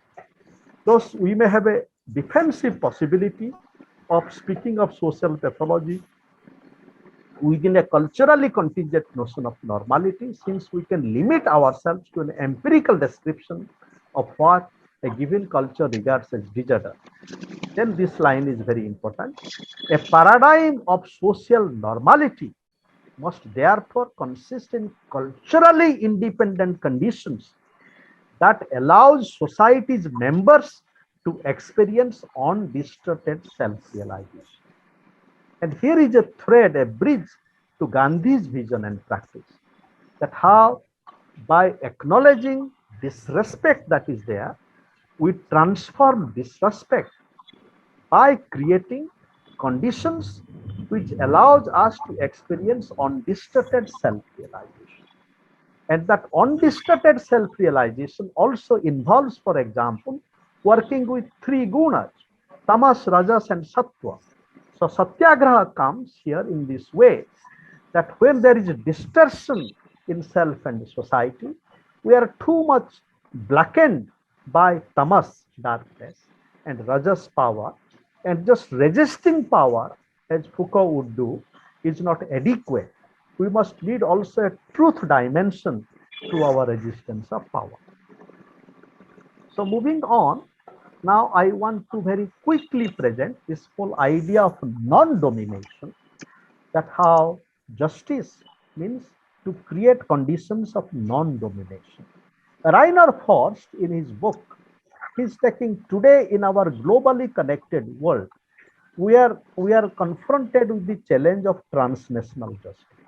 For example, terrorism or climate crisis. So all the nations have to come together. And in the process of coming together, so if one country gives the law for everybody, that is happening today, so that is not enough. All of us would not be feel invited to belong to this. So how transnational justice is a challenge for us to create a law in which we all take part. Therefore, his difference from Philip Petit is that Petit, this Republican theorist from American political theory, is saying that in Petit Republican theory, citizens are law checkers, interested in securing their freedom of choice, not lawmakers, as in the sense of Rousseau or Kant, and I would also say as in the sense of Gandhi. Then Forst goes on to say that the dignity of a free person can never be understood merely in terms of enjoyment of freedom or of certain liberty. It is always also a matter of freedom of giving laws to oneself, the freedom of normative self-determination. This is a kind of freedom that comes in two modes, one moral and one political. But its modus operandi is the same despite the difference between these two modes. The laws that constitute this practice and laws that are generated through it do not only protect freedom, they also express freedom. Therefore, and here Forst builds on Kant, but we can also relate to Gandhi. Therefore, the whole freedom, we become free not only in obeying law, but in co-creating law. And today we know what is happening, that in terms of law, the farmers' law in Indian parliament, they were enacted even not following the elementary parliament procedure. So how do we become co-creators of law? And very quickly, I want to suggest that the whole transnational justice today, in terms of different idea of power, for example, power as not domination, power as ability to work in concert with each other, can be related to our friend John Clemers. In his work, he's developing a notion of ecological self. Clemers' concept of ecological self, which takes us beyond. Now, there is a sound from one participant. Can you kindly mute yourself, please? So, Clemers' concept of ecological self, which takes us beyond the notion of social self and social power, to an ecological self arising out of deeper realizations of one's being in nature, which in turn helps us to transfer power as control and domination to one having ability to work in concert with others, as Hannah Arendt suggests. Ecological self calls for identification with nature as well as suffering of both human being and nature. So here I want to project that therefore freedom and responsibility as non-domination also involves overcoming our domination of nature, and inner nature as well as outer nature. And of course here that we would have to look at transnational justice includes climate justice, which involves rethinking global justice, not only in terms of anthropocentric terms, but also in terms of justice for non-human species. So now very quickly, I want to relate non-domination to ahimsa and satyagraha. Now, how overcoming domination is also a part of ahimsa. As we know that Gandhi begins with God is truth and realizes truth as God. Truth touches the reality and faith in God, but is not confined to it. Truth has a demand quality. It calls for upon us to realize truth in our personal, interpersonal, social, worldly, and cosmic lives. Realizing truth calls for us to realize non-violence and ahimsa in our daily lives, as well as in our interlinked wider ways of self and social institutions. For Gandhi, without ahimsa, it is not possible to seek and find truth. Gandhi tells us that one can realize truth and ahimsa only by ceaseless striving. Gandhi continues, the path of truth is as narrow as it is straight. Even so is that of ahimsa. It is like balancing oneself on the edge of a sword. By concentration, an acrobat can walk on a rope, but the concentration required to tread the path of truth and ahimsa is far greater. But in this difficult journey, prayer, faith in God and each other helps us. Then realizing truth also, Gandhi said, it is a work of justice. In the compilation of his works, Truth is God, there is this profound line. Nothing can be grander than to ask God to make us act justly towards everything that lives. And acting justly towards everything that lives is a call to us to act justly to all, irrespective of all known distinctions.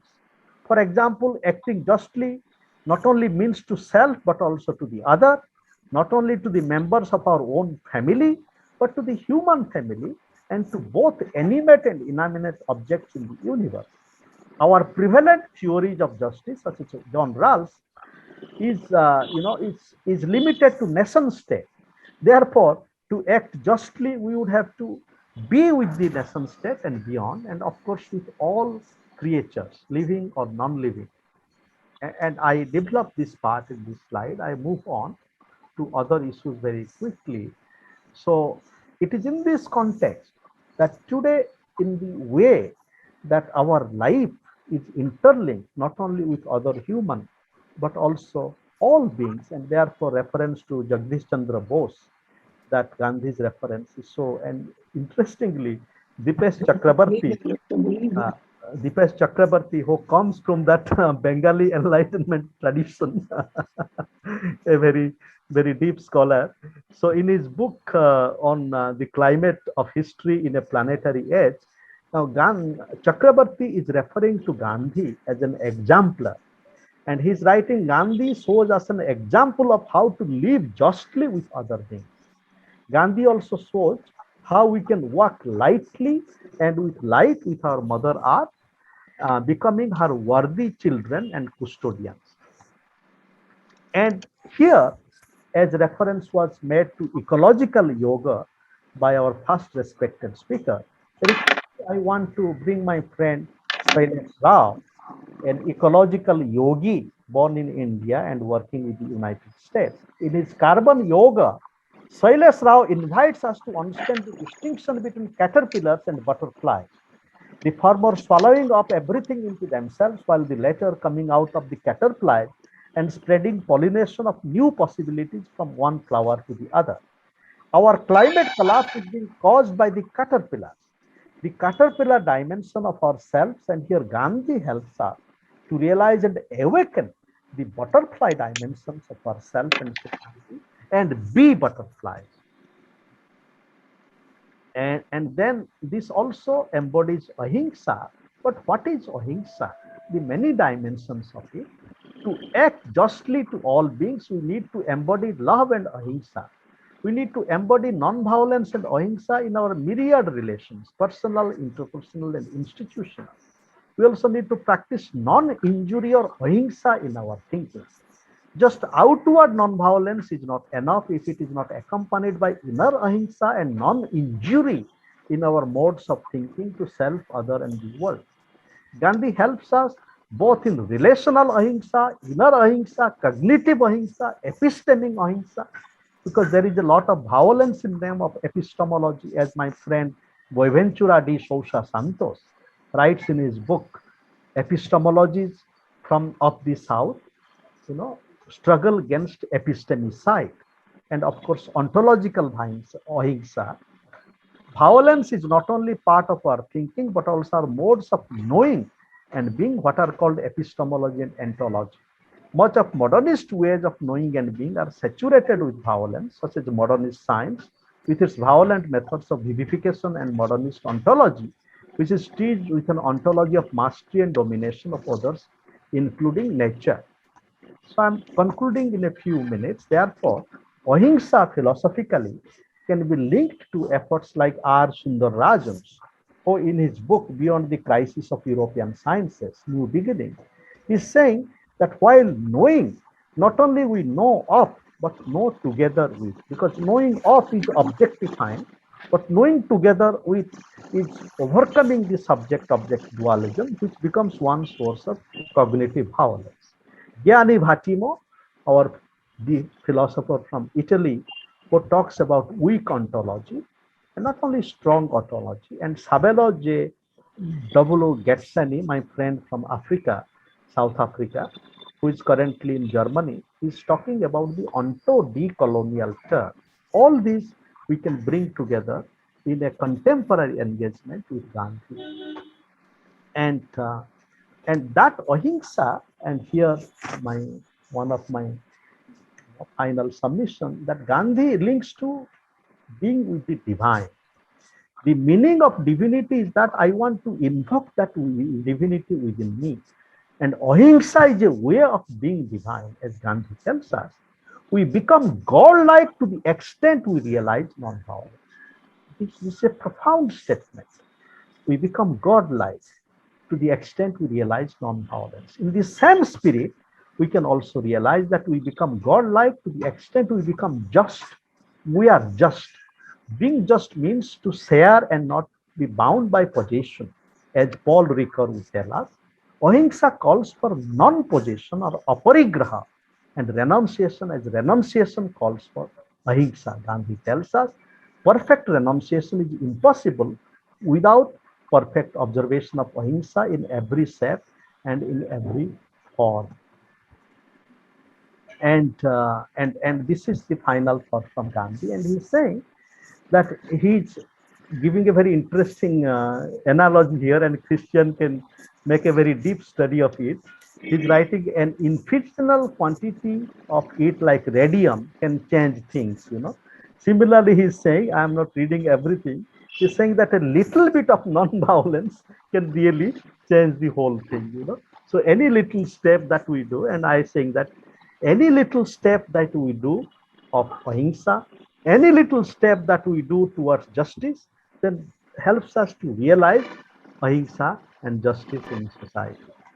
And finally, I want to conclude with a poem, and that is, would the land remember you? Would the land remember you? Would the land sing to you? Because Gandhi invites us to be with the land, Hind Swaraj, and Berlin Swaraj, and Pisa Swaraj, Shillong Swaraj, Lady Keane Swaraj, Bangalore Swaraj, wherever we are, with our land, we dream of Swaraj and Saharaj, the cosmic Swaraj. But would the land remember us? Would the land remember you? Would the land sing to you? You sing with the land. The land sings with you and much more, touches the inner and cosmic cause, walking and meditating with the land, healing the degraded and polluted land. The land becomes alive. The silent spring becomes singing, a new dance of culture and agriculture, an evolutionary cultivation of soul, soil, and cosmos. And finally, now we have never seen Gandhi dancing. Maybe in his autobiography, he went once, maybe, to a dancing club. But as Gandhi tells us, as Jalukie has said, that Gandhi invites us to realize the Krishna as charioteer within us. So now we would have to envision Gandhi as a dancer, and Gandhi as a dancer, kind of, in the image of my friend Professor Subhash Sharma, rotating the pyramids of hierarchy, pyramids of dominations. Therefore, overcoming domination is really rotating the pyramids of sacrifice and creating a new path of self, social, and planetary realization. Thank you so much for your kind attention. Thank you very much, Professor Anantagiri. The flow of your language and ideas are so smooth, like a river. It's wonderful to listen to your lecture with a lot of new concepts and the marriage of a lot of new concepts which are expressing a lot of ideas, so which requires a very, very attentive mind. So now I will move on to the audience, and I see in the chat box, Mira Chakraborty has put a question to Ananta. Ananta, you can just see in the chat box, and then the floor is open to the participants for both the papers of Luigi and then Professor Anatas, both the papers are open to the participant for your question, etc. So Ananta can answer that chat box in the chat box to Professor Mira Chakravorty. Thank you so much, Professor Mira. Thank you for this. Maybe we can request you to kindly present this question yourself. We will bring a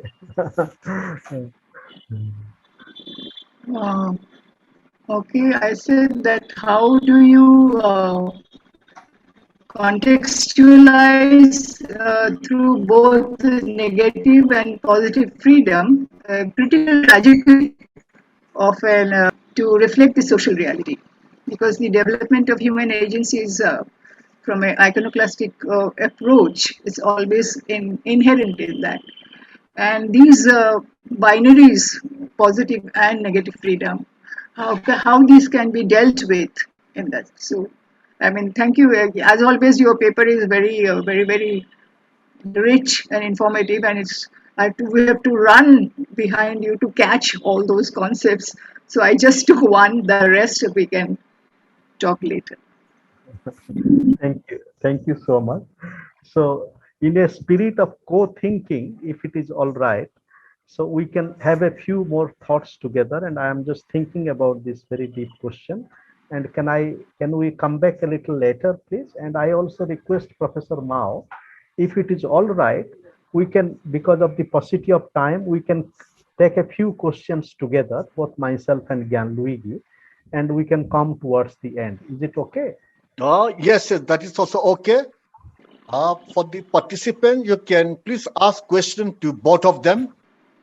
Yes, Professor Christian Bartov. Yes, I would like to give a thought and ask the reference to the anti-slavery movement in history. This is one thing I want to stress, because if you read Gandhi in Hind Swaraj, his reference to God and Satan, it is about the ends and means relationship. I am not likely to obtain the result flowing from the worship of God by laying myself prostrate before Satan. If therefore anyone were to say, I want to worship God, it does not matter that I do so by means of Satan. It would be set down as ignorant folly. We reap exactly as we sow. The English in 1833 obtained greater voting power by violence. Did they, by using brute force, better appreciate their duty? They wanted the right of voting, which they obtained by using physical force. But real rights are a result of performance of duty. These rights they have not obtained. And what is Gandhi referring to here in 1833? It is the Slavery Abolition Act 1833. And this was brought about by a large-scale revolt in Jamaica known as the Baptist War. It was actually organized as a peaceful strike by the Baptist minister Samuel Sharp, and then it exaggerated, was suppressed by militia, and this led to the Slavery Abolition Act of 1833. So Gandhi's thought is inseparably linked with the anti-slavery movement in history, and combined with the criticism of, you say, unauthentic freedom, not authentic freedom, which is not real independence in Gandhi's view. This is one thing. And then referring to Gianluigi Segalerba, I want to say I'm very happy about these presentations. And one thing which I would like to add, to stress, is the structure of greed, which is criticized in the Gita. The structure of greed, which is behind all systems of slavery and exploitation. The structure of greed and how it is linked with the passion, the human passions, is exposed in the Gita. So I would like to ask, actually, just my two questions. One is referring to Ananta about the significance of the history of the anti-slavery movement as the background of Gandhi's statements on Swaraj, and one on to Jalukie Segalaba about the element of greed exposed and criticized by the Bhagavad Gita. Thank you. Yeah, any other question, please? We'll take together. Maybe I can also put a short point to Ananta. You can maybe explain, elaborate a little bit of Gandhi's idea of truth. Alok Tanda, yes, please. Yes. Go ahead, Alok. Okay. My question is to Ananta. As always, he has presented a very informative, exhaustive, with a lot of references. So to digest it is not so easy. But my question is from the another angle. It is from the angle of followers of Gandhi. When we talk about this whole understanding of Gandhi and its application, then we must also think about on two fronts where Gandhi failed. Why could he not create respect in upper caste Hindus towards its Dalit members? And they, instead of Gandhi, later followed Ambedkar. The sense of respect and the sense of humiliation, I think these need to be compared, and that sense of shame also. So I think the sense of humiliation which a Dalit undergoes has not been understood properly in Gandhian philosophy. And the other part is the conflict between the communal conflict, where also this whole understanding of Gandhi of religion and respectfulness, and this also could not be communicated to either of the factions, and India was led to partition. So I think when we are talking about Gandhi and his non-domination and whole things which Anant is touching upon, we must also touch upon on these 2 points. Thank you. There appears to be a question in the chat too about co-realization. I don't know if you noted that. Yes, I have seen that, Professor Campbell. I have seen it. I'll come to it. Maybe you would like to share your thought, Professor Campbell? I get, yeah, 1 week. I will be talking about freedom also, but not as broadly or as nicely as you were doing. I really enjoyed your talk. That was very good. I learned a lot. That was great. Thank you. Thank you. But maybe you can start the ball today. you can. Did you want me to? Well, I don't know if I necessarily have I'm interested in this question just about co-realization. We talked a little bit today. Just about Well, I'm interested in co-realization, how that fits in. Thank you. So can I come in? Yeah. Okay. My humble is on Professor Nando's presentation. As usual, it's so lovely to listen to you, sir. The references flowing as hard as it is to follow, actually, to come behind you and catch the references. Having said, you have highlighted a lot about freedom and responsibility, on which we had. Now, Satyagraha itself is a process of an epistemological method of knowing the truth. In general, It applies internal, also outside, external. My humble query is, in contemporary world today, the contemporary time that we are using, mode of Satyagraha, does the Satyagraha in a different context now that we have in the 21st century? The times have changed. We are not fighting for decolonizing ourselves now. A Satyagraha which Gandhi had proposed, is it absolute, something which is for all time to come? Or is it time that we evolve that Satyagraha which had been presented by Gandhi, bringing in features of the context as we face now? The context you have also referred to women in Afghanistan and also in Pakistan. Did Satyagraha cross the borders to enter into the women and also the underpowered, the suffering, the minorities of Pakistan, also Myanmar, our immediate neighbors? Does it apply to that? Do we need any contextual characterization to this that we need today? Thank you very much. Maybe at this juncture, since we have already some questions which have been on our plate, so we can start kind of,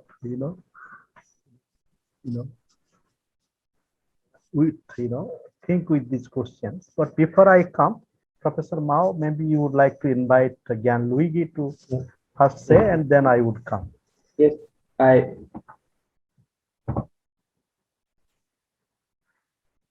can answer to the question, very interesting question of Professor Bartol.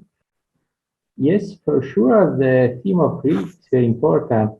Perhaps Gandhi develops the theme more in the work of Desai, about mental depth Desai, about the Gita's interpretation of Gandhi's interpretation of Gita, than in the discourses of Gita. But anyway, there is a strong attention of Gandhi both in the discourses and in the commentary on Gita, transcribed by Desai, on all the factors which enclose the individuality in the individuality, that is, in all the factors which imprisons the individuality in a dimension which exclude other entities. And as a foundation of these negative factors and components in the mind, in the soul, Gandhi many times underlines that the problem of the composition of our nature, that is, it is not an accident that we have negative components in ourselves. It is a very structure of our soul and of our mind, which is composed by three factors, that is, sattva, rajas, and tamas. And the problem is, sattva is positive, whereas the other two tends to bring us, to lead us to negative results.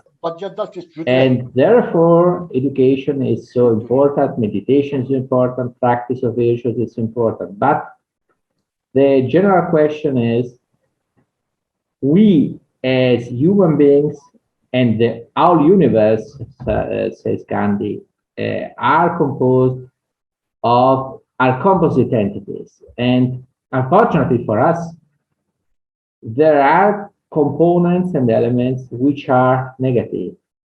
Greed is, so to speak, a consequence of this composite nature of us, which has negative components in it. And Gandhi develops this interpretation in different ways. For instance, in the discourses of Gita, he many times insists on the opposition between mind and senses. Senses are rather the expression if they do not do what the natural order wants them to do.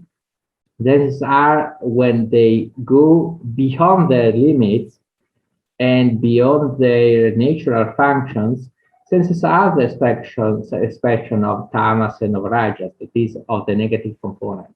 Mind can be, if rightly, correctly educated, the expression and the inspiration for sattva. Mind can be the instrument to create sattva in ourselves, this the positive factor in ourselves.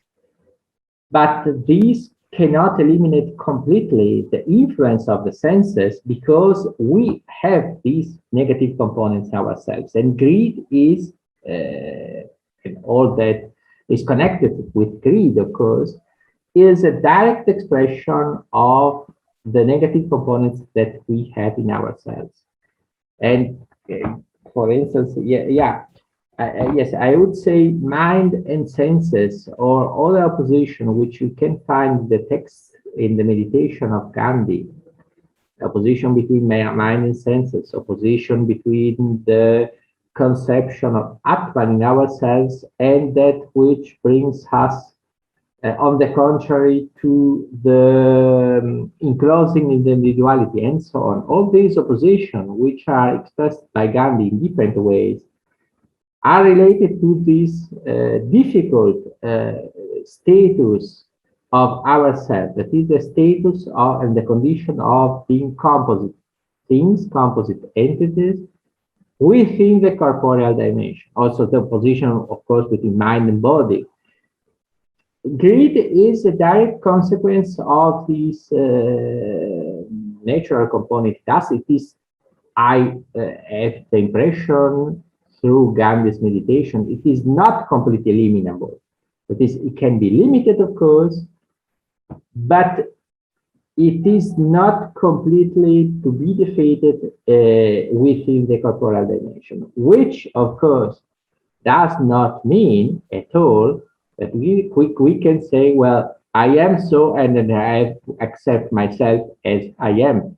Not at all. Gandhi many times says, well, we are limited beings, but we have the duty to fight against our limitations. There is a double component. Awareness, but not acceptance. Awareness of our limits in order to fight better against these limitations.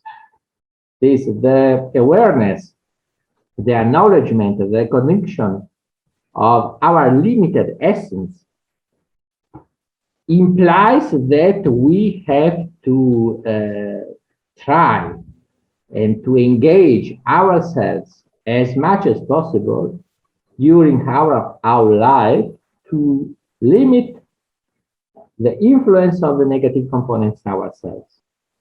And Yes, greed is true. Greed is true. Greed is an influence of us. Yes, that's true. It's a sublimation. Connected with this sublimation is a strategy to make us to spirit the desire. Desire is the root problem, and the philosophy of desire comes into play. René Girard, and also Erich Fromm, to have or to be his very interesting humanist philosophy.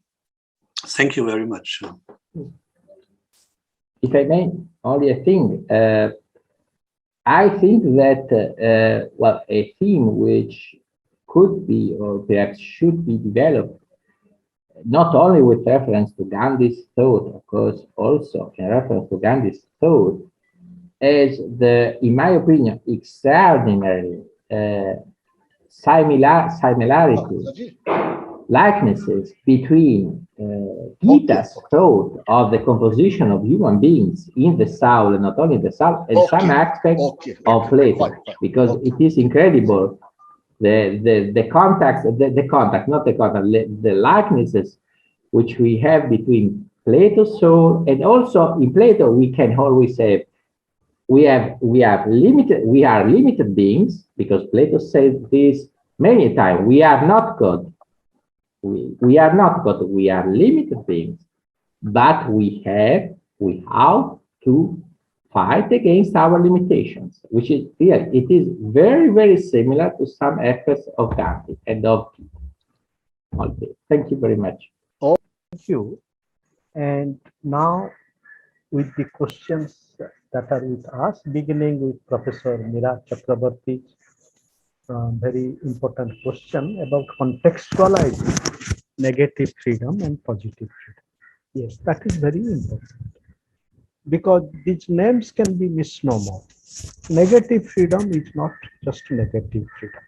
It is so important that we are not unnecessarily interfered by social and political apparatus, and how significant it is. And that was also a deep concern with Gandhi. With all his public life, he respected the depth dimension, to be left free. So that is very important. Therefore, contextually, that we not to be interfered.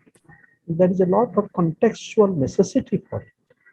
A small little example, in a family, like if the girl is taking some time, or if the children are taking some time, and the story I hear, this story from Ramayana, for example, I have just heard it, that when one day, Mother Sita was in her room, and somehow by mistake, Lord Rama went inside the room, and it was not taken lightly by Sita, Mother Sita. So therefore, this negative freedom in this sense, that the dignity not to be interfered is so important.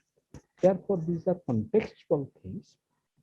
But at the same time, in every context, there is also a need for transcendence. So, and therefore, negative freedom, positive freedom, we can open it up, that how my desire not to be interfered also must be accompanied by my desire to be positively relating to each other and society. So at this juncture, I wish to share this as an opening for conversation.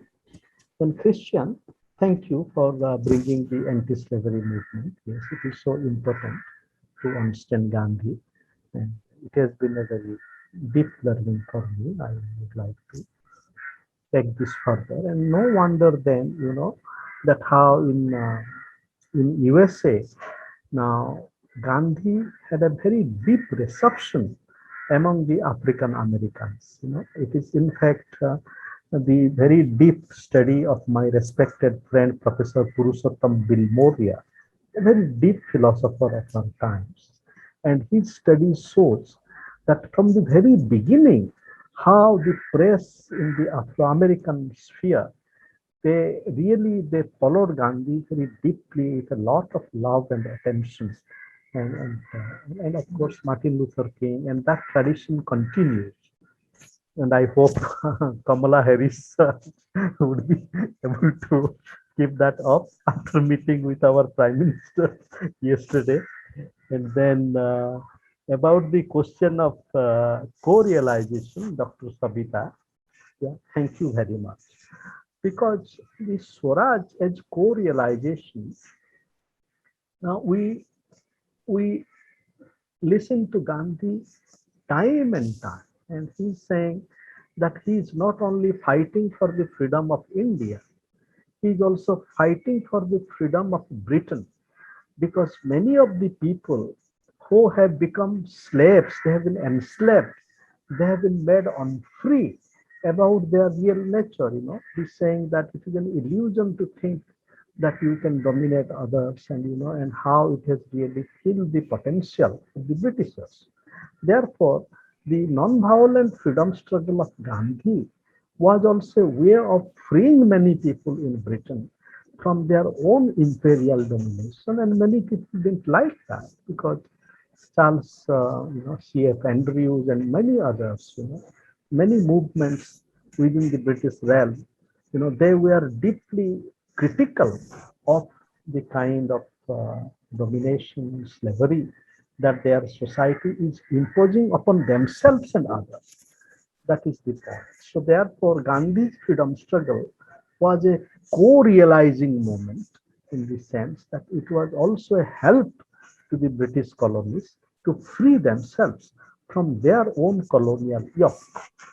So to understand that way, then we can see that how India's freedom struggle was also a part of a world freedom struggle. In fact, the birth of India, and here we must acknowledge India, Pakistan together, the birth of India and Pakistan as two free countries. Let us not forget that not only India was free, but Pakistan also became free, on August 4th. And therefore, so this birth of these two countries, these two sisters from the womb of and that was a co-realizing moment in the sense that it became a freedom on the world scale, as Professor Manoranjan Mahanti would say. That freedom on the world scale, it was also a co-realizing moment in the sense that India's freedom became the possibility of realization of freedom of other countries. So it is an example from the international realm. Now let us have the personal experience of Gandhi. And here let us understand, very deep relationship between Ba and Bapu, Kasturba and Mohandas. Now we see that their own relationship, how it has been a co-realizing journey, because Gandhi has spoken a number of times that how much he has learned from Kasturba, and how much he has really learned from Kasturba. He says that in fact ahimsa and truthfulness, especially ahimsa, he has learned from Kasturba. Similarly, Kasturba also, in fact, there was reluctance on the part of Kasturba to clean, the bathrooms, and it is, and then therefore, with all the challenges, Kasturba, of course, Gandhi became a little impatient in the middle of the night, and we do not, we would have to understand Gandhi with an open heart. At the same time, identify with Kasturba, but therefore, we can realize the Gandhi Kasturba journey as a journey of co-realization, how one helping each other with difficulties. So therefore, Swaraj as co-realization, freedom as co-realization is involved this kind of our personal experiences, historical experience, and philosophically, and in terms of worldview, we can relate to the African worldview of Ubuntu. In fact, in Ubuntu, since reference was made to Nelson Mandela and others, now in Ubuntu mode, that I am well when you are well. So it is a mutual implication. In fact, if Advaita, in a very open sense, is one of the foundations of Gandhi, but since Gandhi also spent time in Africa, I think this is an invitation for us to understand Gandhi in terms of both Advaita and Ubuntu. And both Advaita and Ubuntu points to visions and practices of co-realization.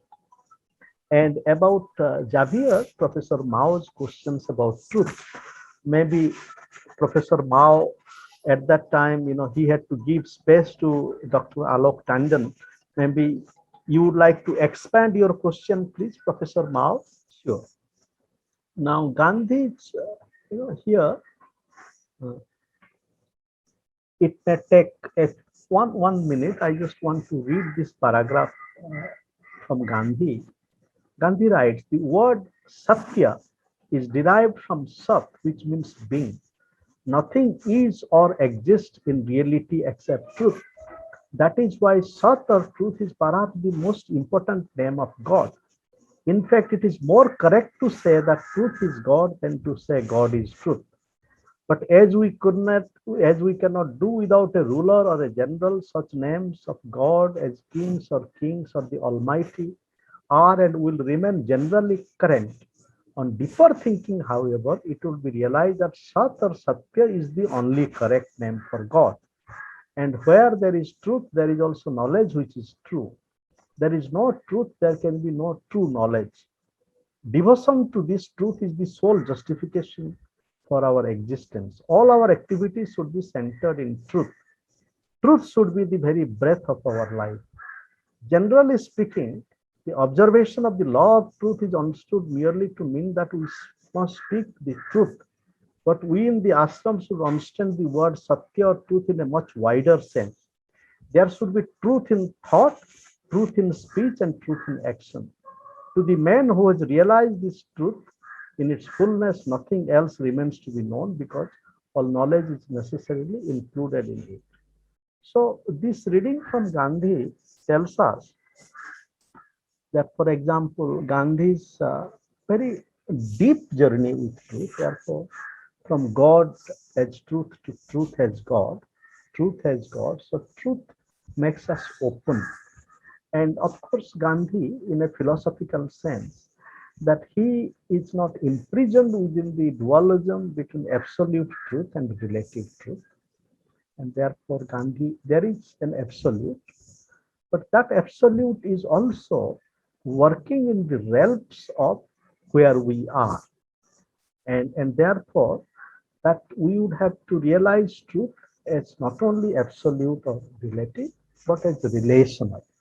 So we can read Gandhi as a journey with relational truth, where the absolute truth, the absolute, and Gandhi here has referred to Euclidean geometry, for example. And that Euclidean geometry is a kind of a star with us, you know.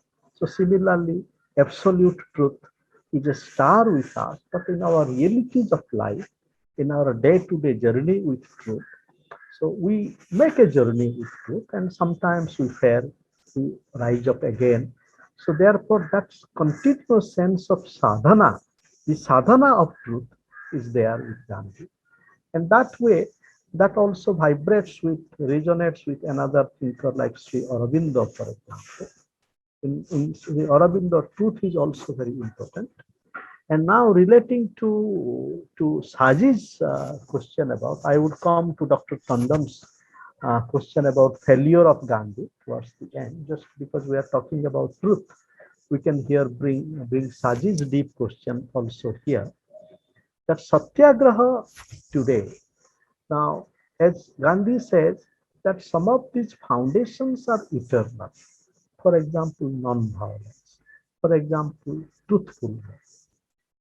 And therefore that way, and he's saying that I have put it into practice, but my failure is not the failure of this constitutive, just constitutive reality. And there is a lot of sense in that, because we see with all darkness, with all falsehood, that there is a constitutive reality of truth and non-violence with all our difficulties, you know.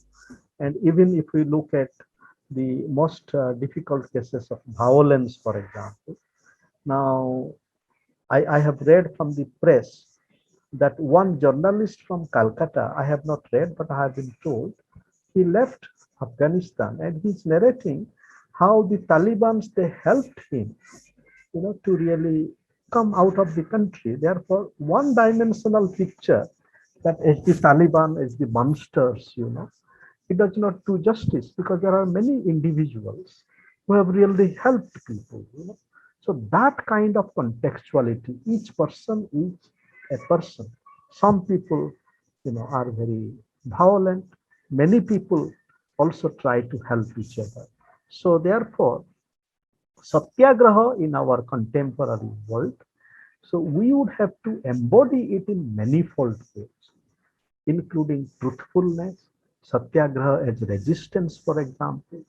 Now the space that we belong, that like the whole space of thinking. Now how can we do thinking Satyagraha?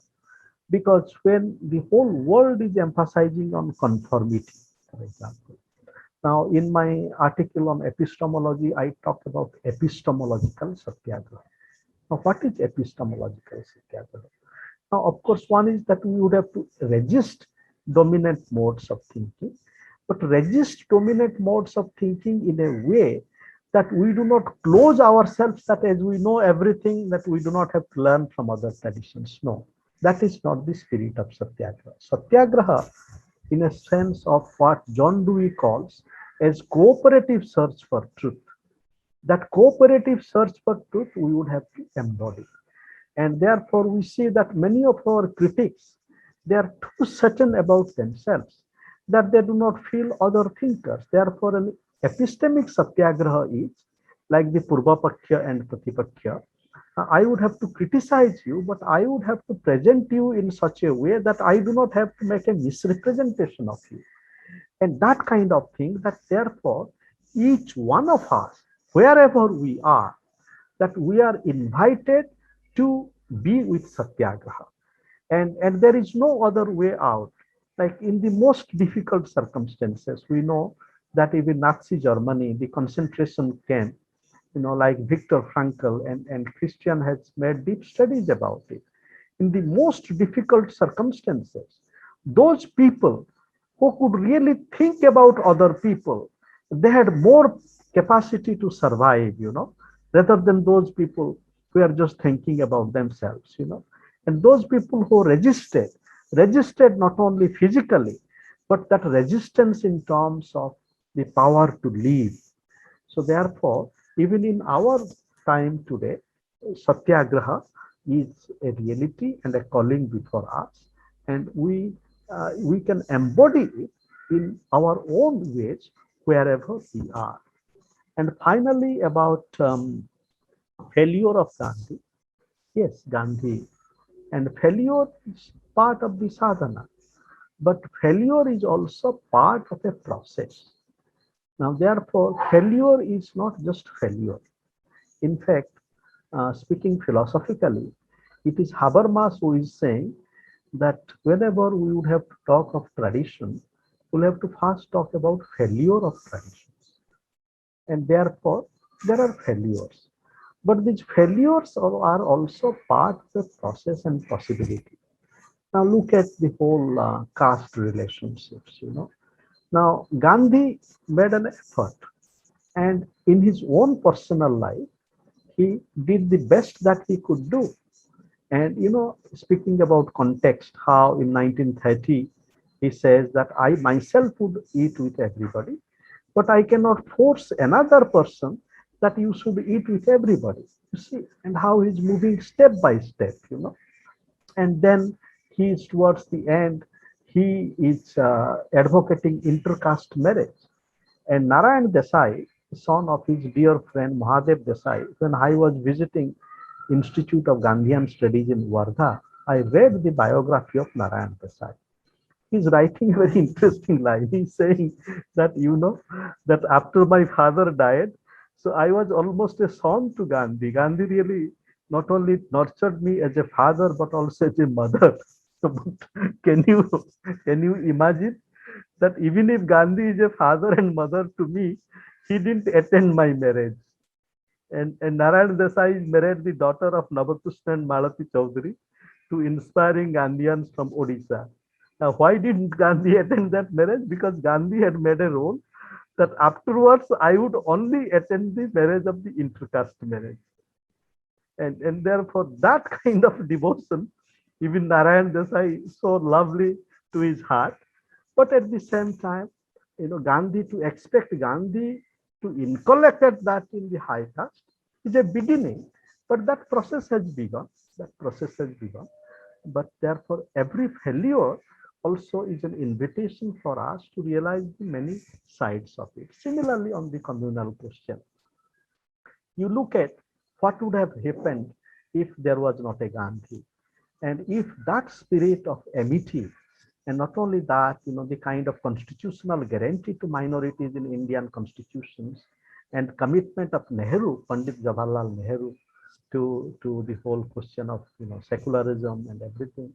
So yes, because these are difficult questions of history and understanding, but the effort that Gandhi has made, and it has failed to some extent, but his failure is an invitation for us to still try, because as it is said, Nanya Pantha Vidyate Ayonaya.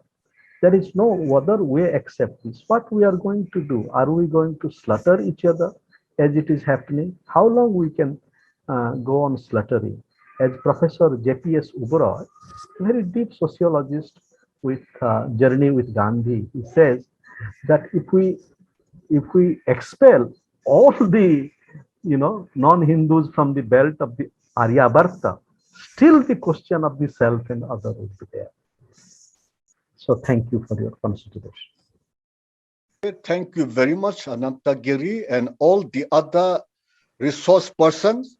On the whole, the different resource persons have presented very well from their point of view, and it has been very interesting and a very good learning experience, very enriching. Though, in my opinion, Gandhi has been elevated more than Gandhi really is. I tend to agree more with Professor Nicholas. And then Gandhi's view even on caste system or the fourfold division, in fact, has not really done proper justice for reformation, I would say. And then he had also misunderstood the support of the Dalits when Ambedkar was invited by the Round Table Conference, and there Gandhi thought he was more respected and he represented the Dalit more than Dr. Bir Ambedkar. But in reality, the telegrams and the various messages that Ambedkar got clearly refuted what Gandhi claimed. And secondly, when he started fasting unto death, a kind of blackmail to Ambedkar to change his position on the demand of the Dalits communal award. Like that, there are various episodes which goes to tell the personality of Gandhi, but that does not, of course, undermine other positive points about Gandhi. So on the whole, this much I would like to make, and it has been on the whole very, very interesting and very enriching learning experience. And I offer my congratulations to Saji and then Father Francis, and he has given us extra 40 minutes. We exceeded 40 minutes. So my job is over. Now it is over to Saji. Oh, thank you very much, Professor Mao, for being so patient and kind. As there were 4 speakers, each of them took about 40 minutes, and then the question answer. So it's just your kindness exhibited that you sat through for about nearly 5 hours now that we have been sitting. And with the intellectual spur with which these speakers made a presentation, we really had to be very, very attentive. So we could not take our mind out of it. And then it was truly a learning experience. Thank you very much. As usual, you have always been very kind to us, sir. Whenever we came to you for requesting you to hold such post as chairperson, you were very kind and readily agreed to it. Thank you also for giving guidance so that our center could move from one stage to the other. Regularly, we have been having these webinars, which also caught the attention of the region, the nation, and now we are almost in the global map. Thank you so much for taking us that far and for your always for your guidance and support. Thank you once again for this. And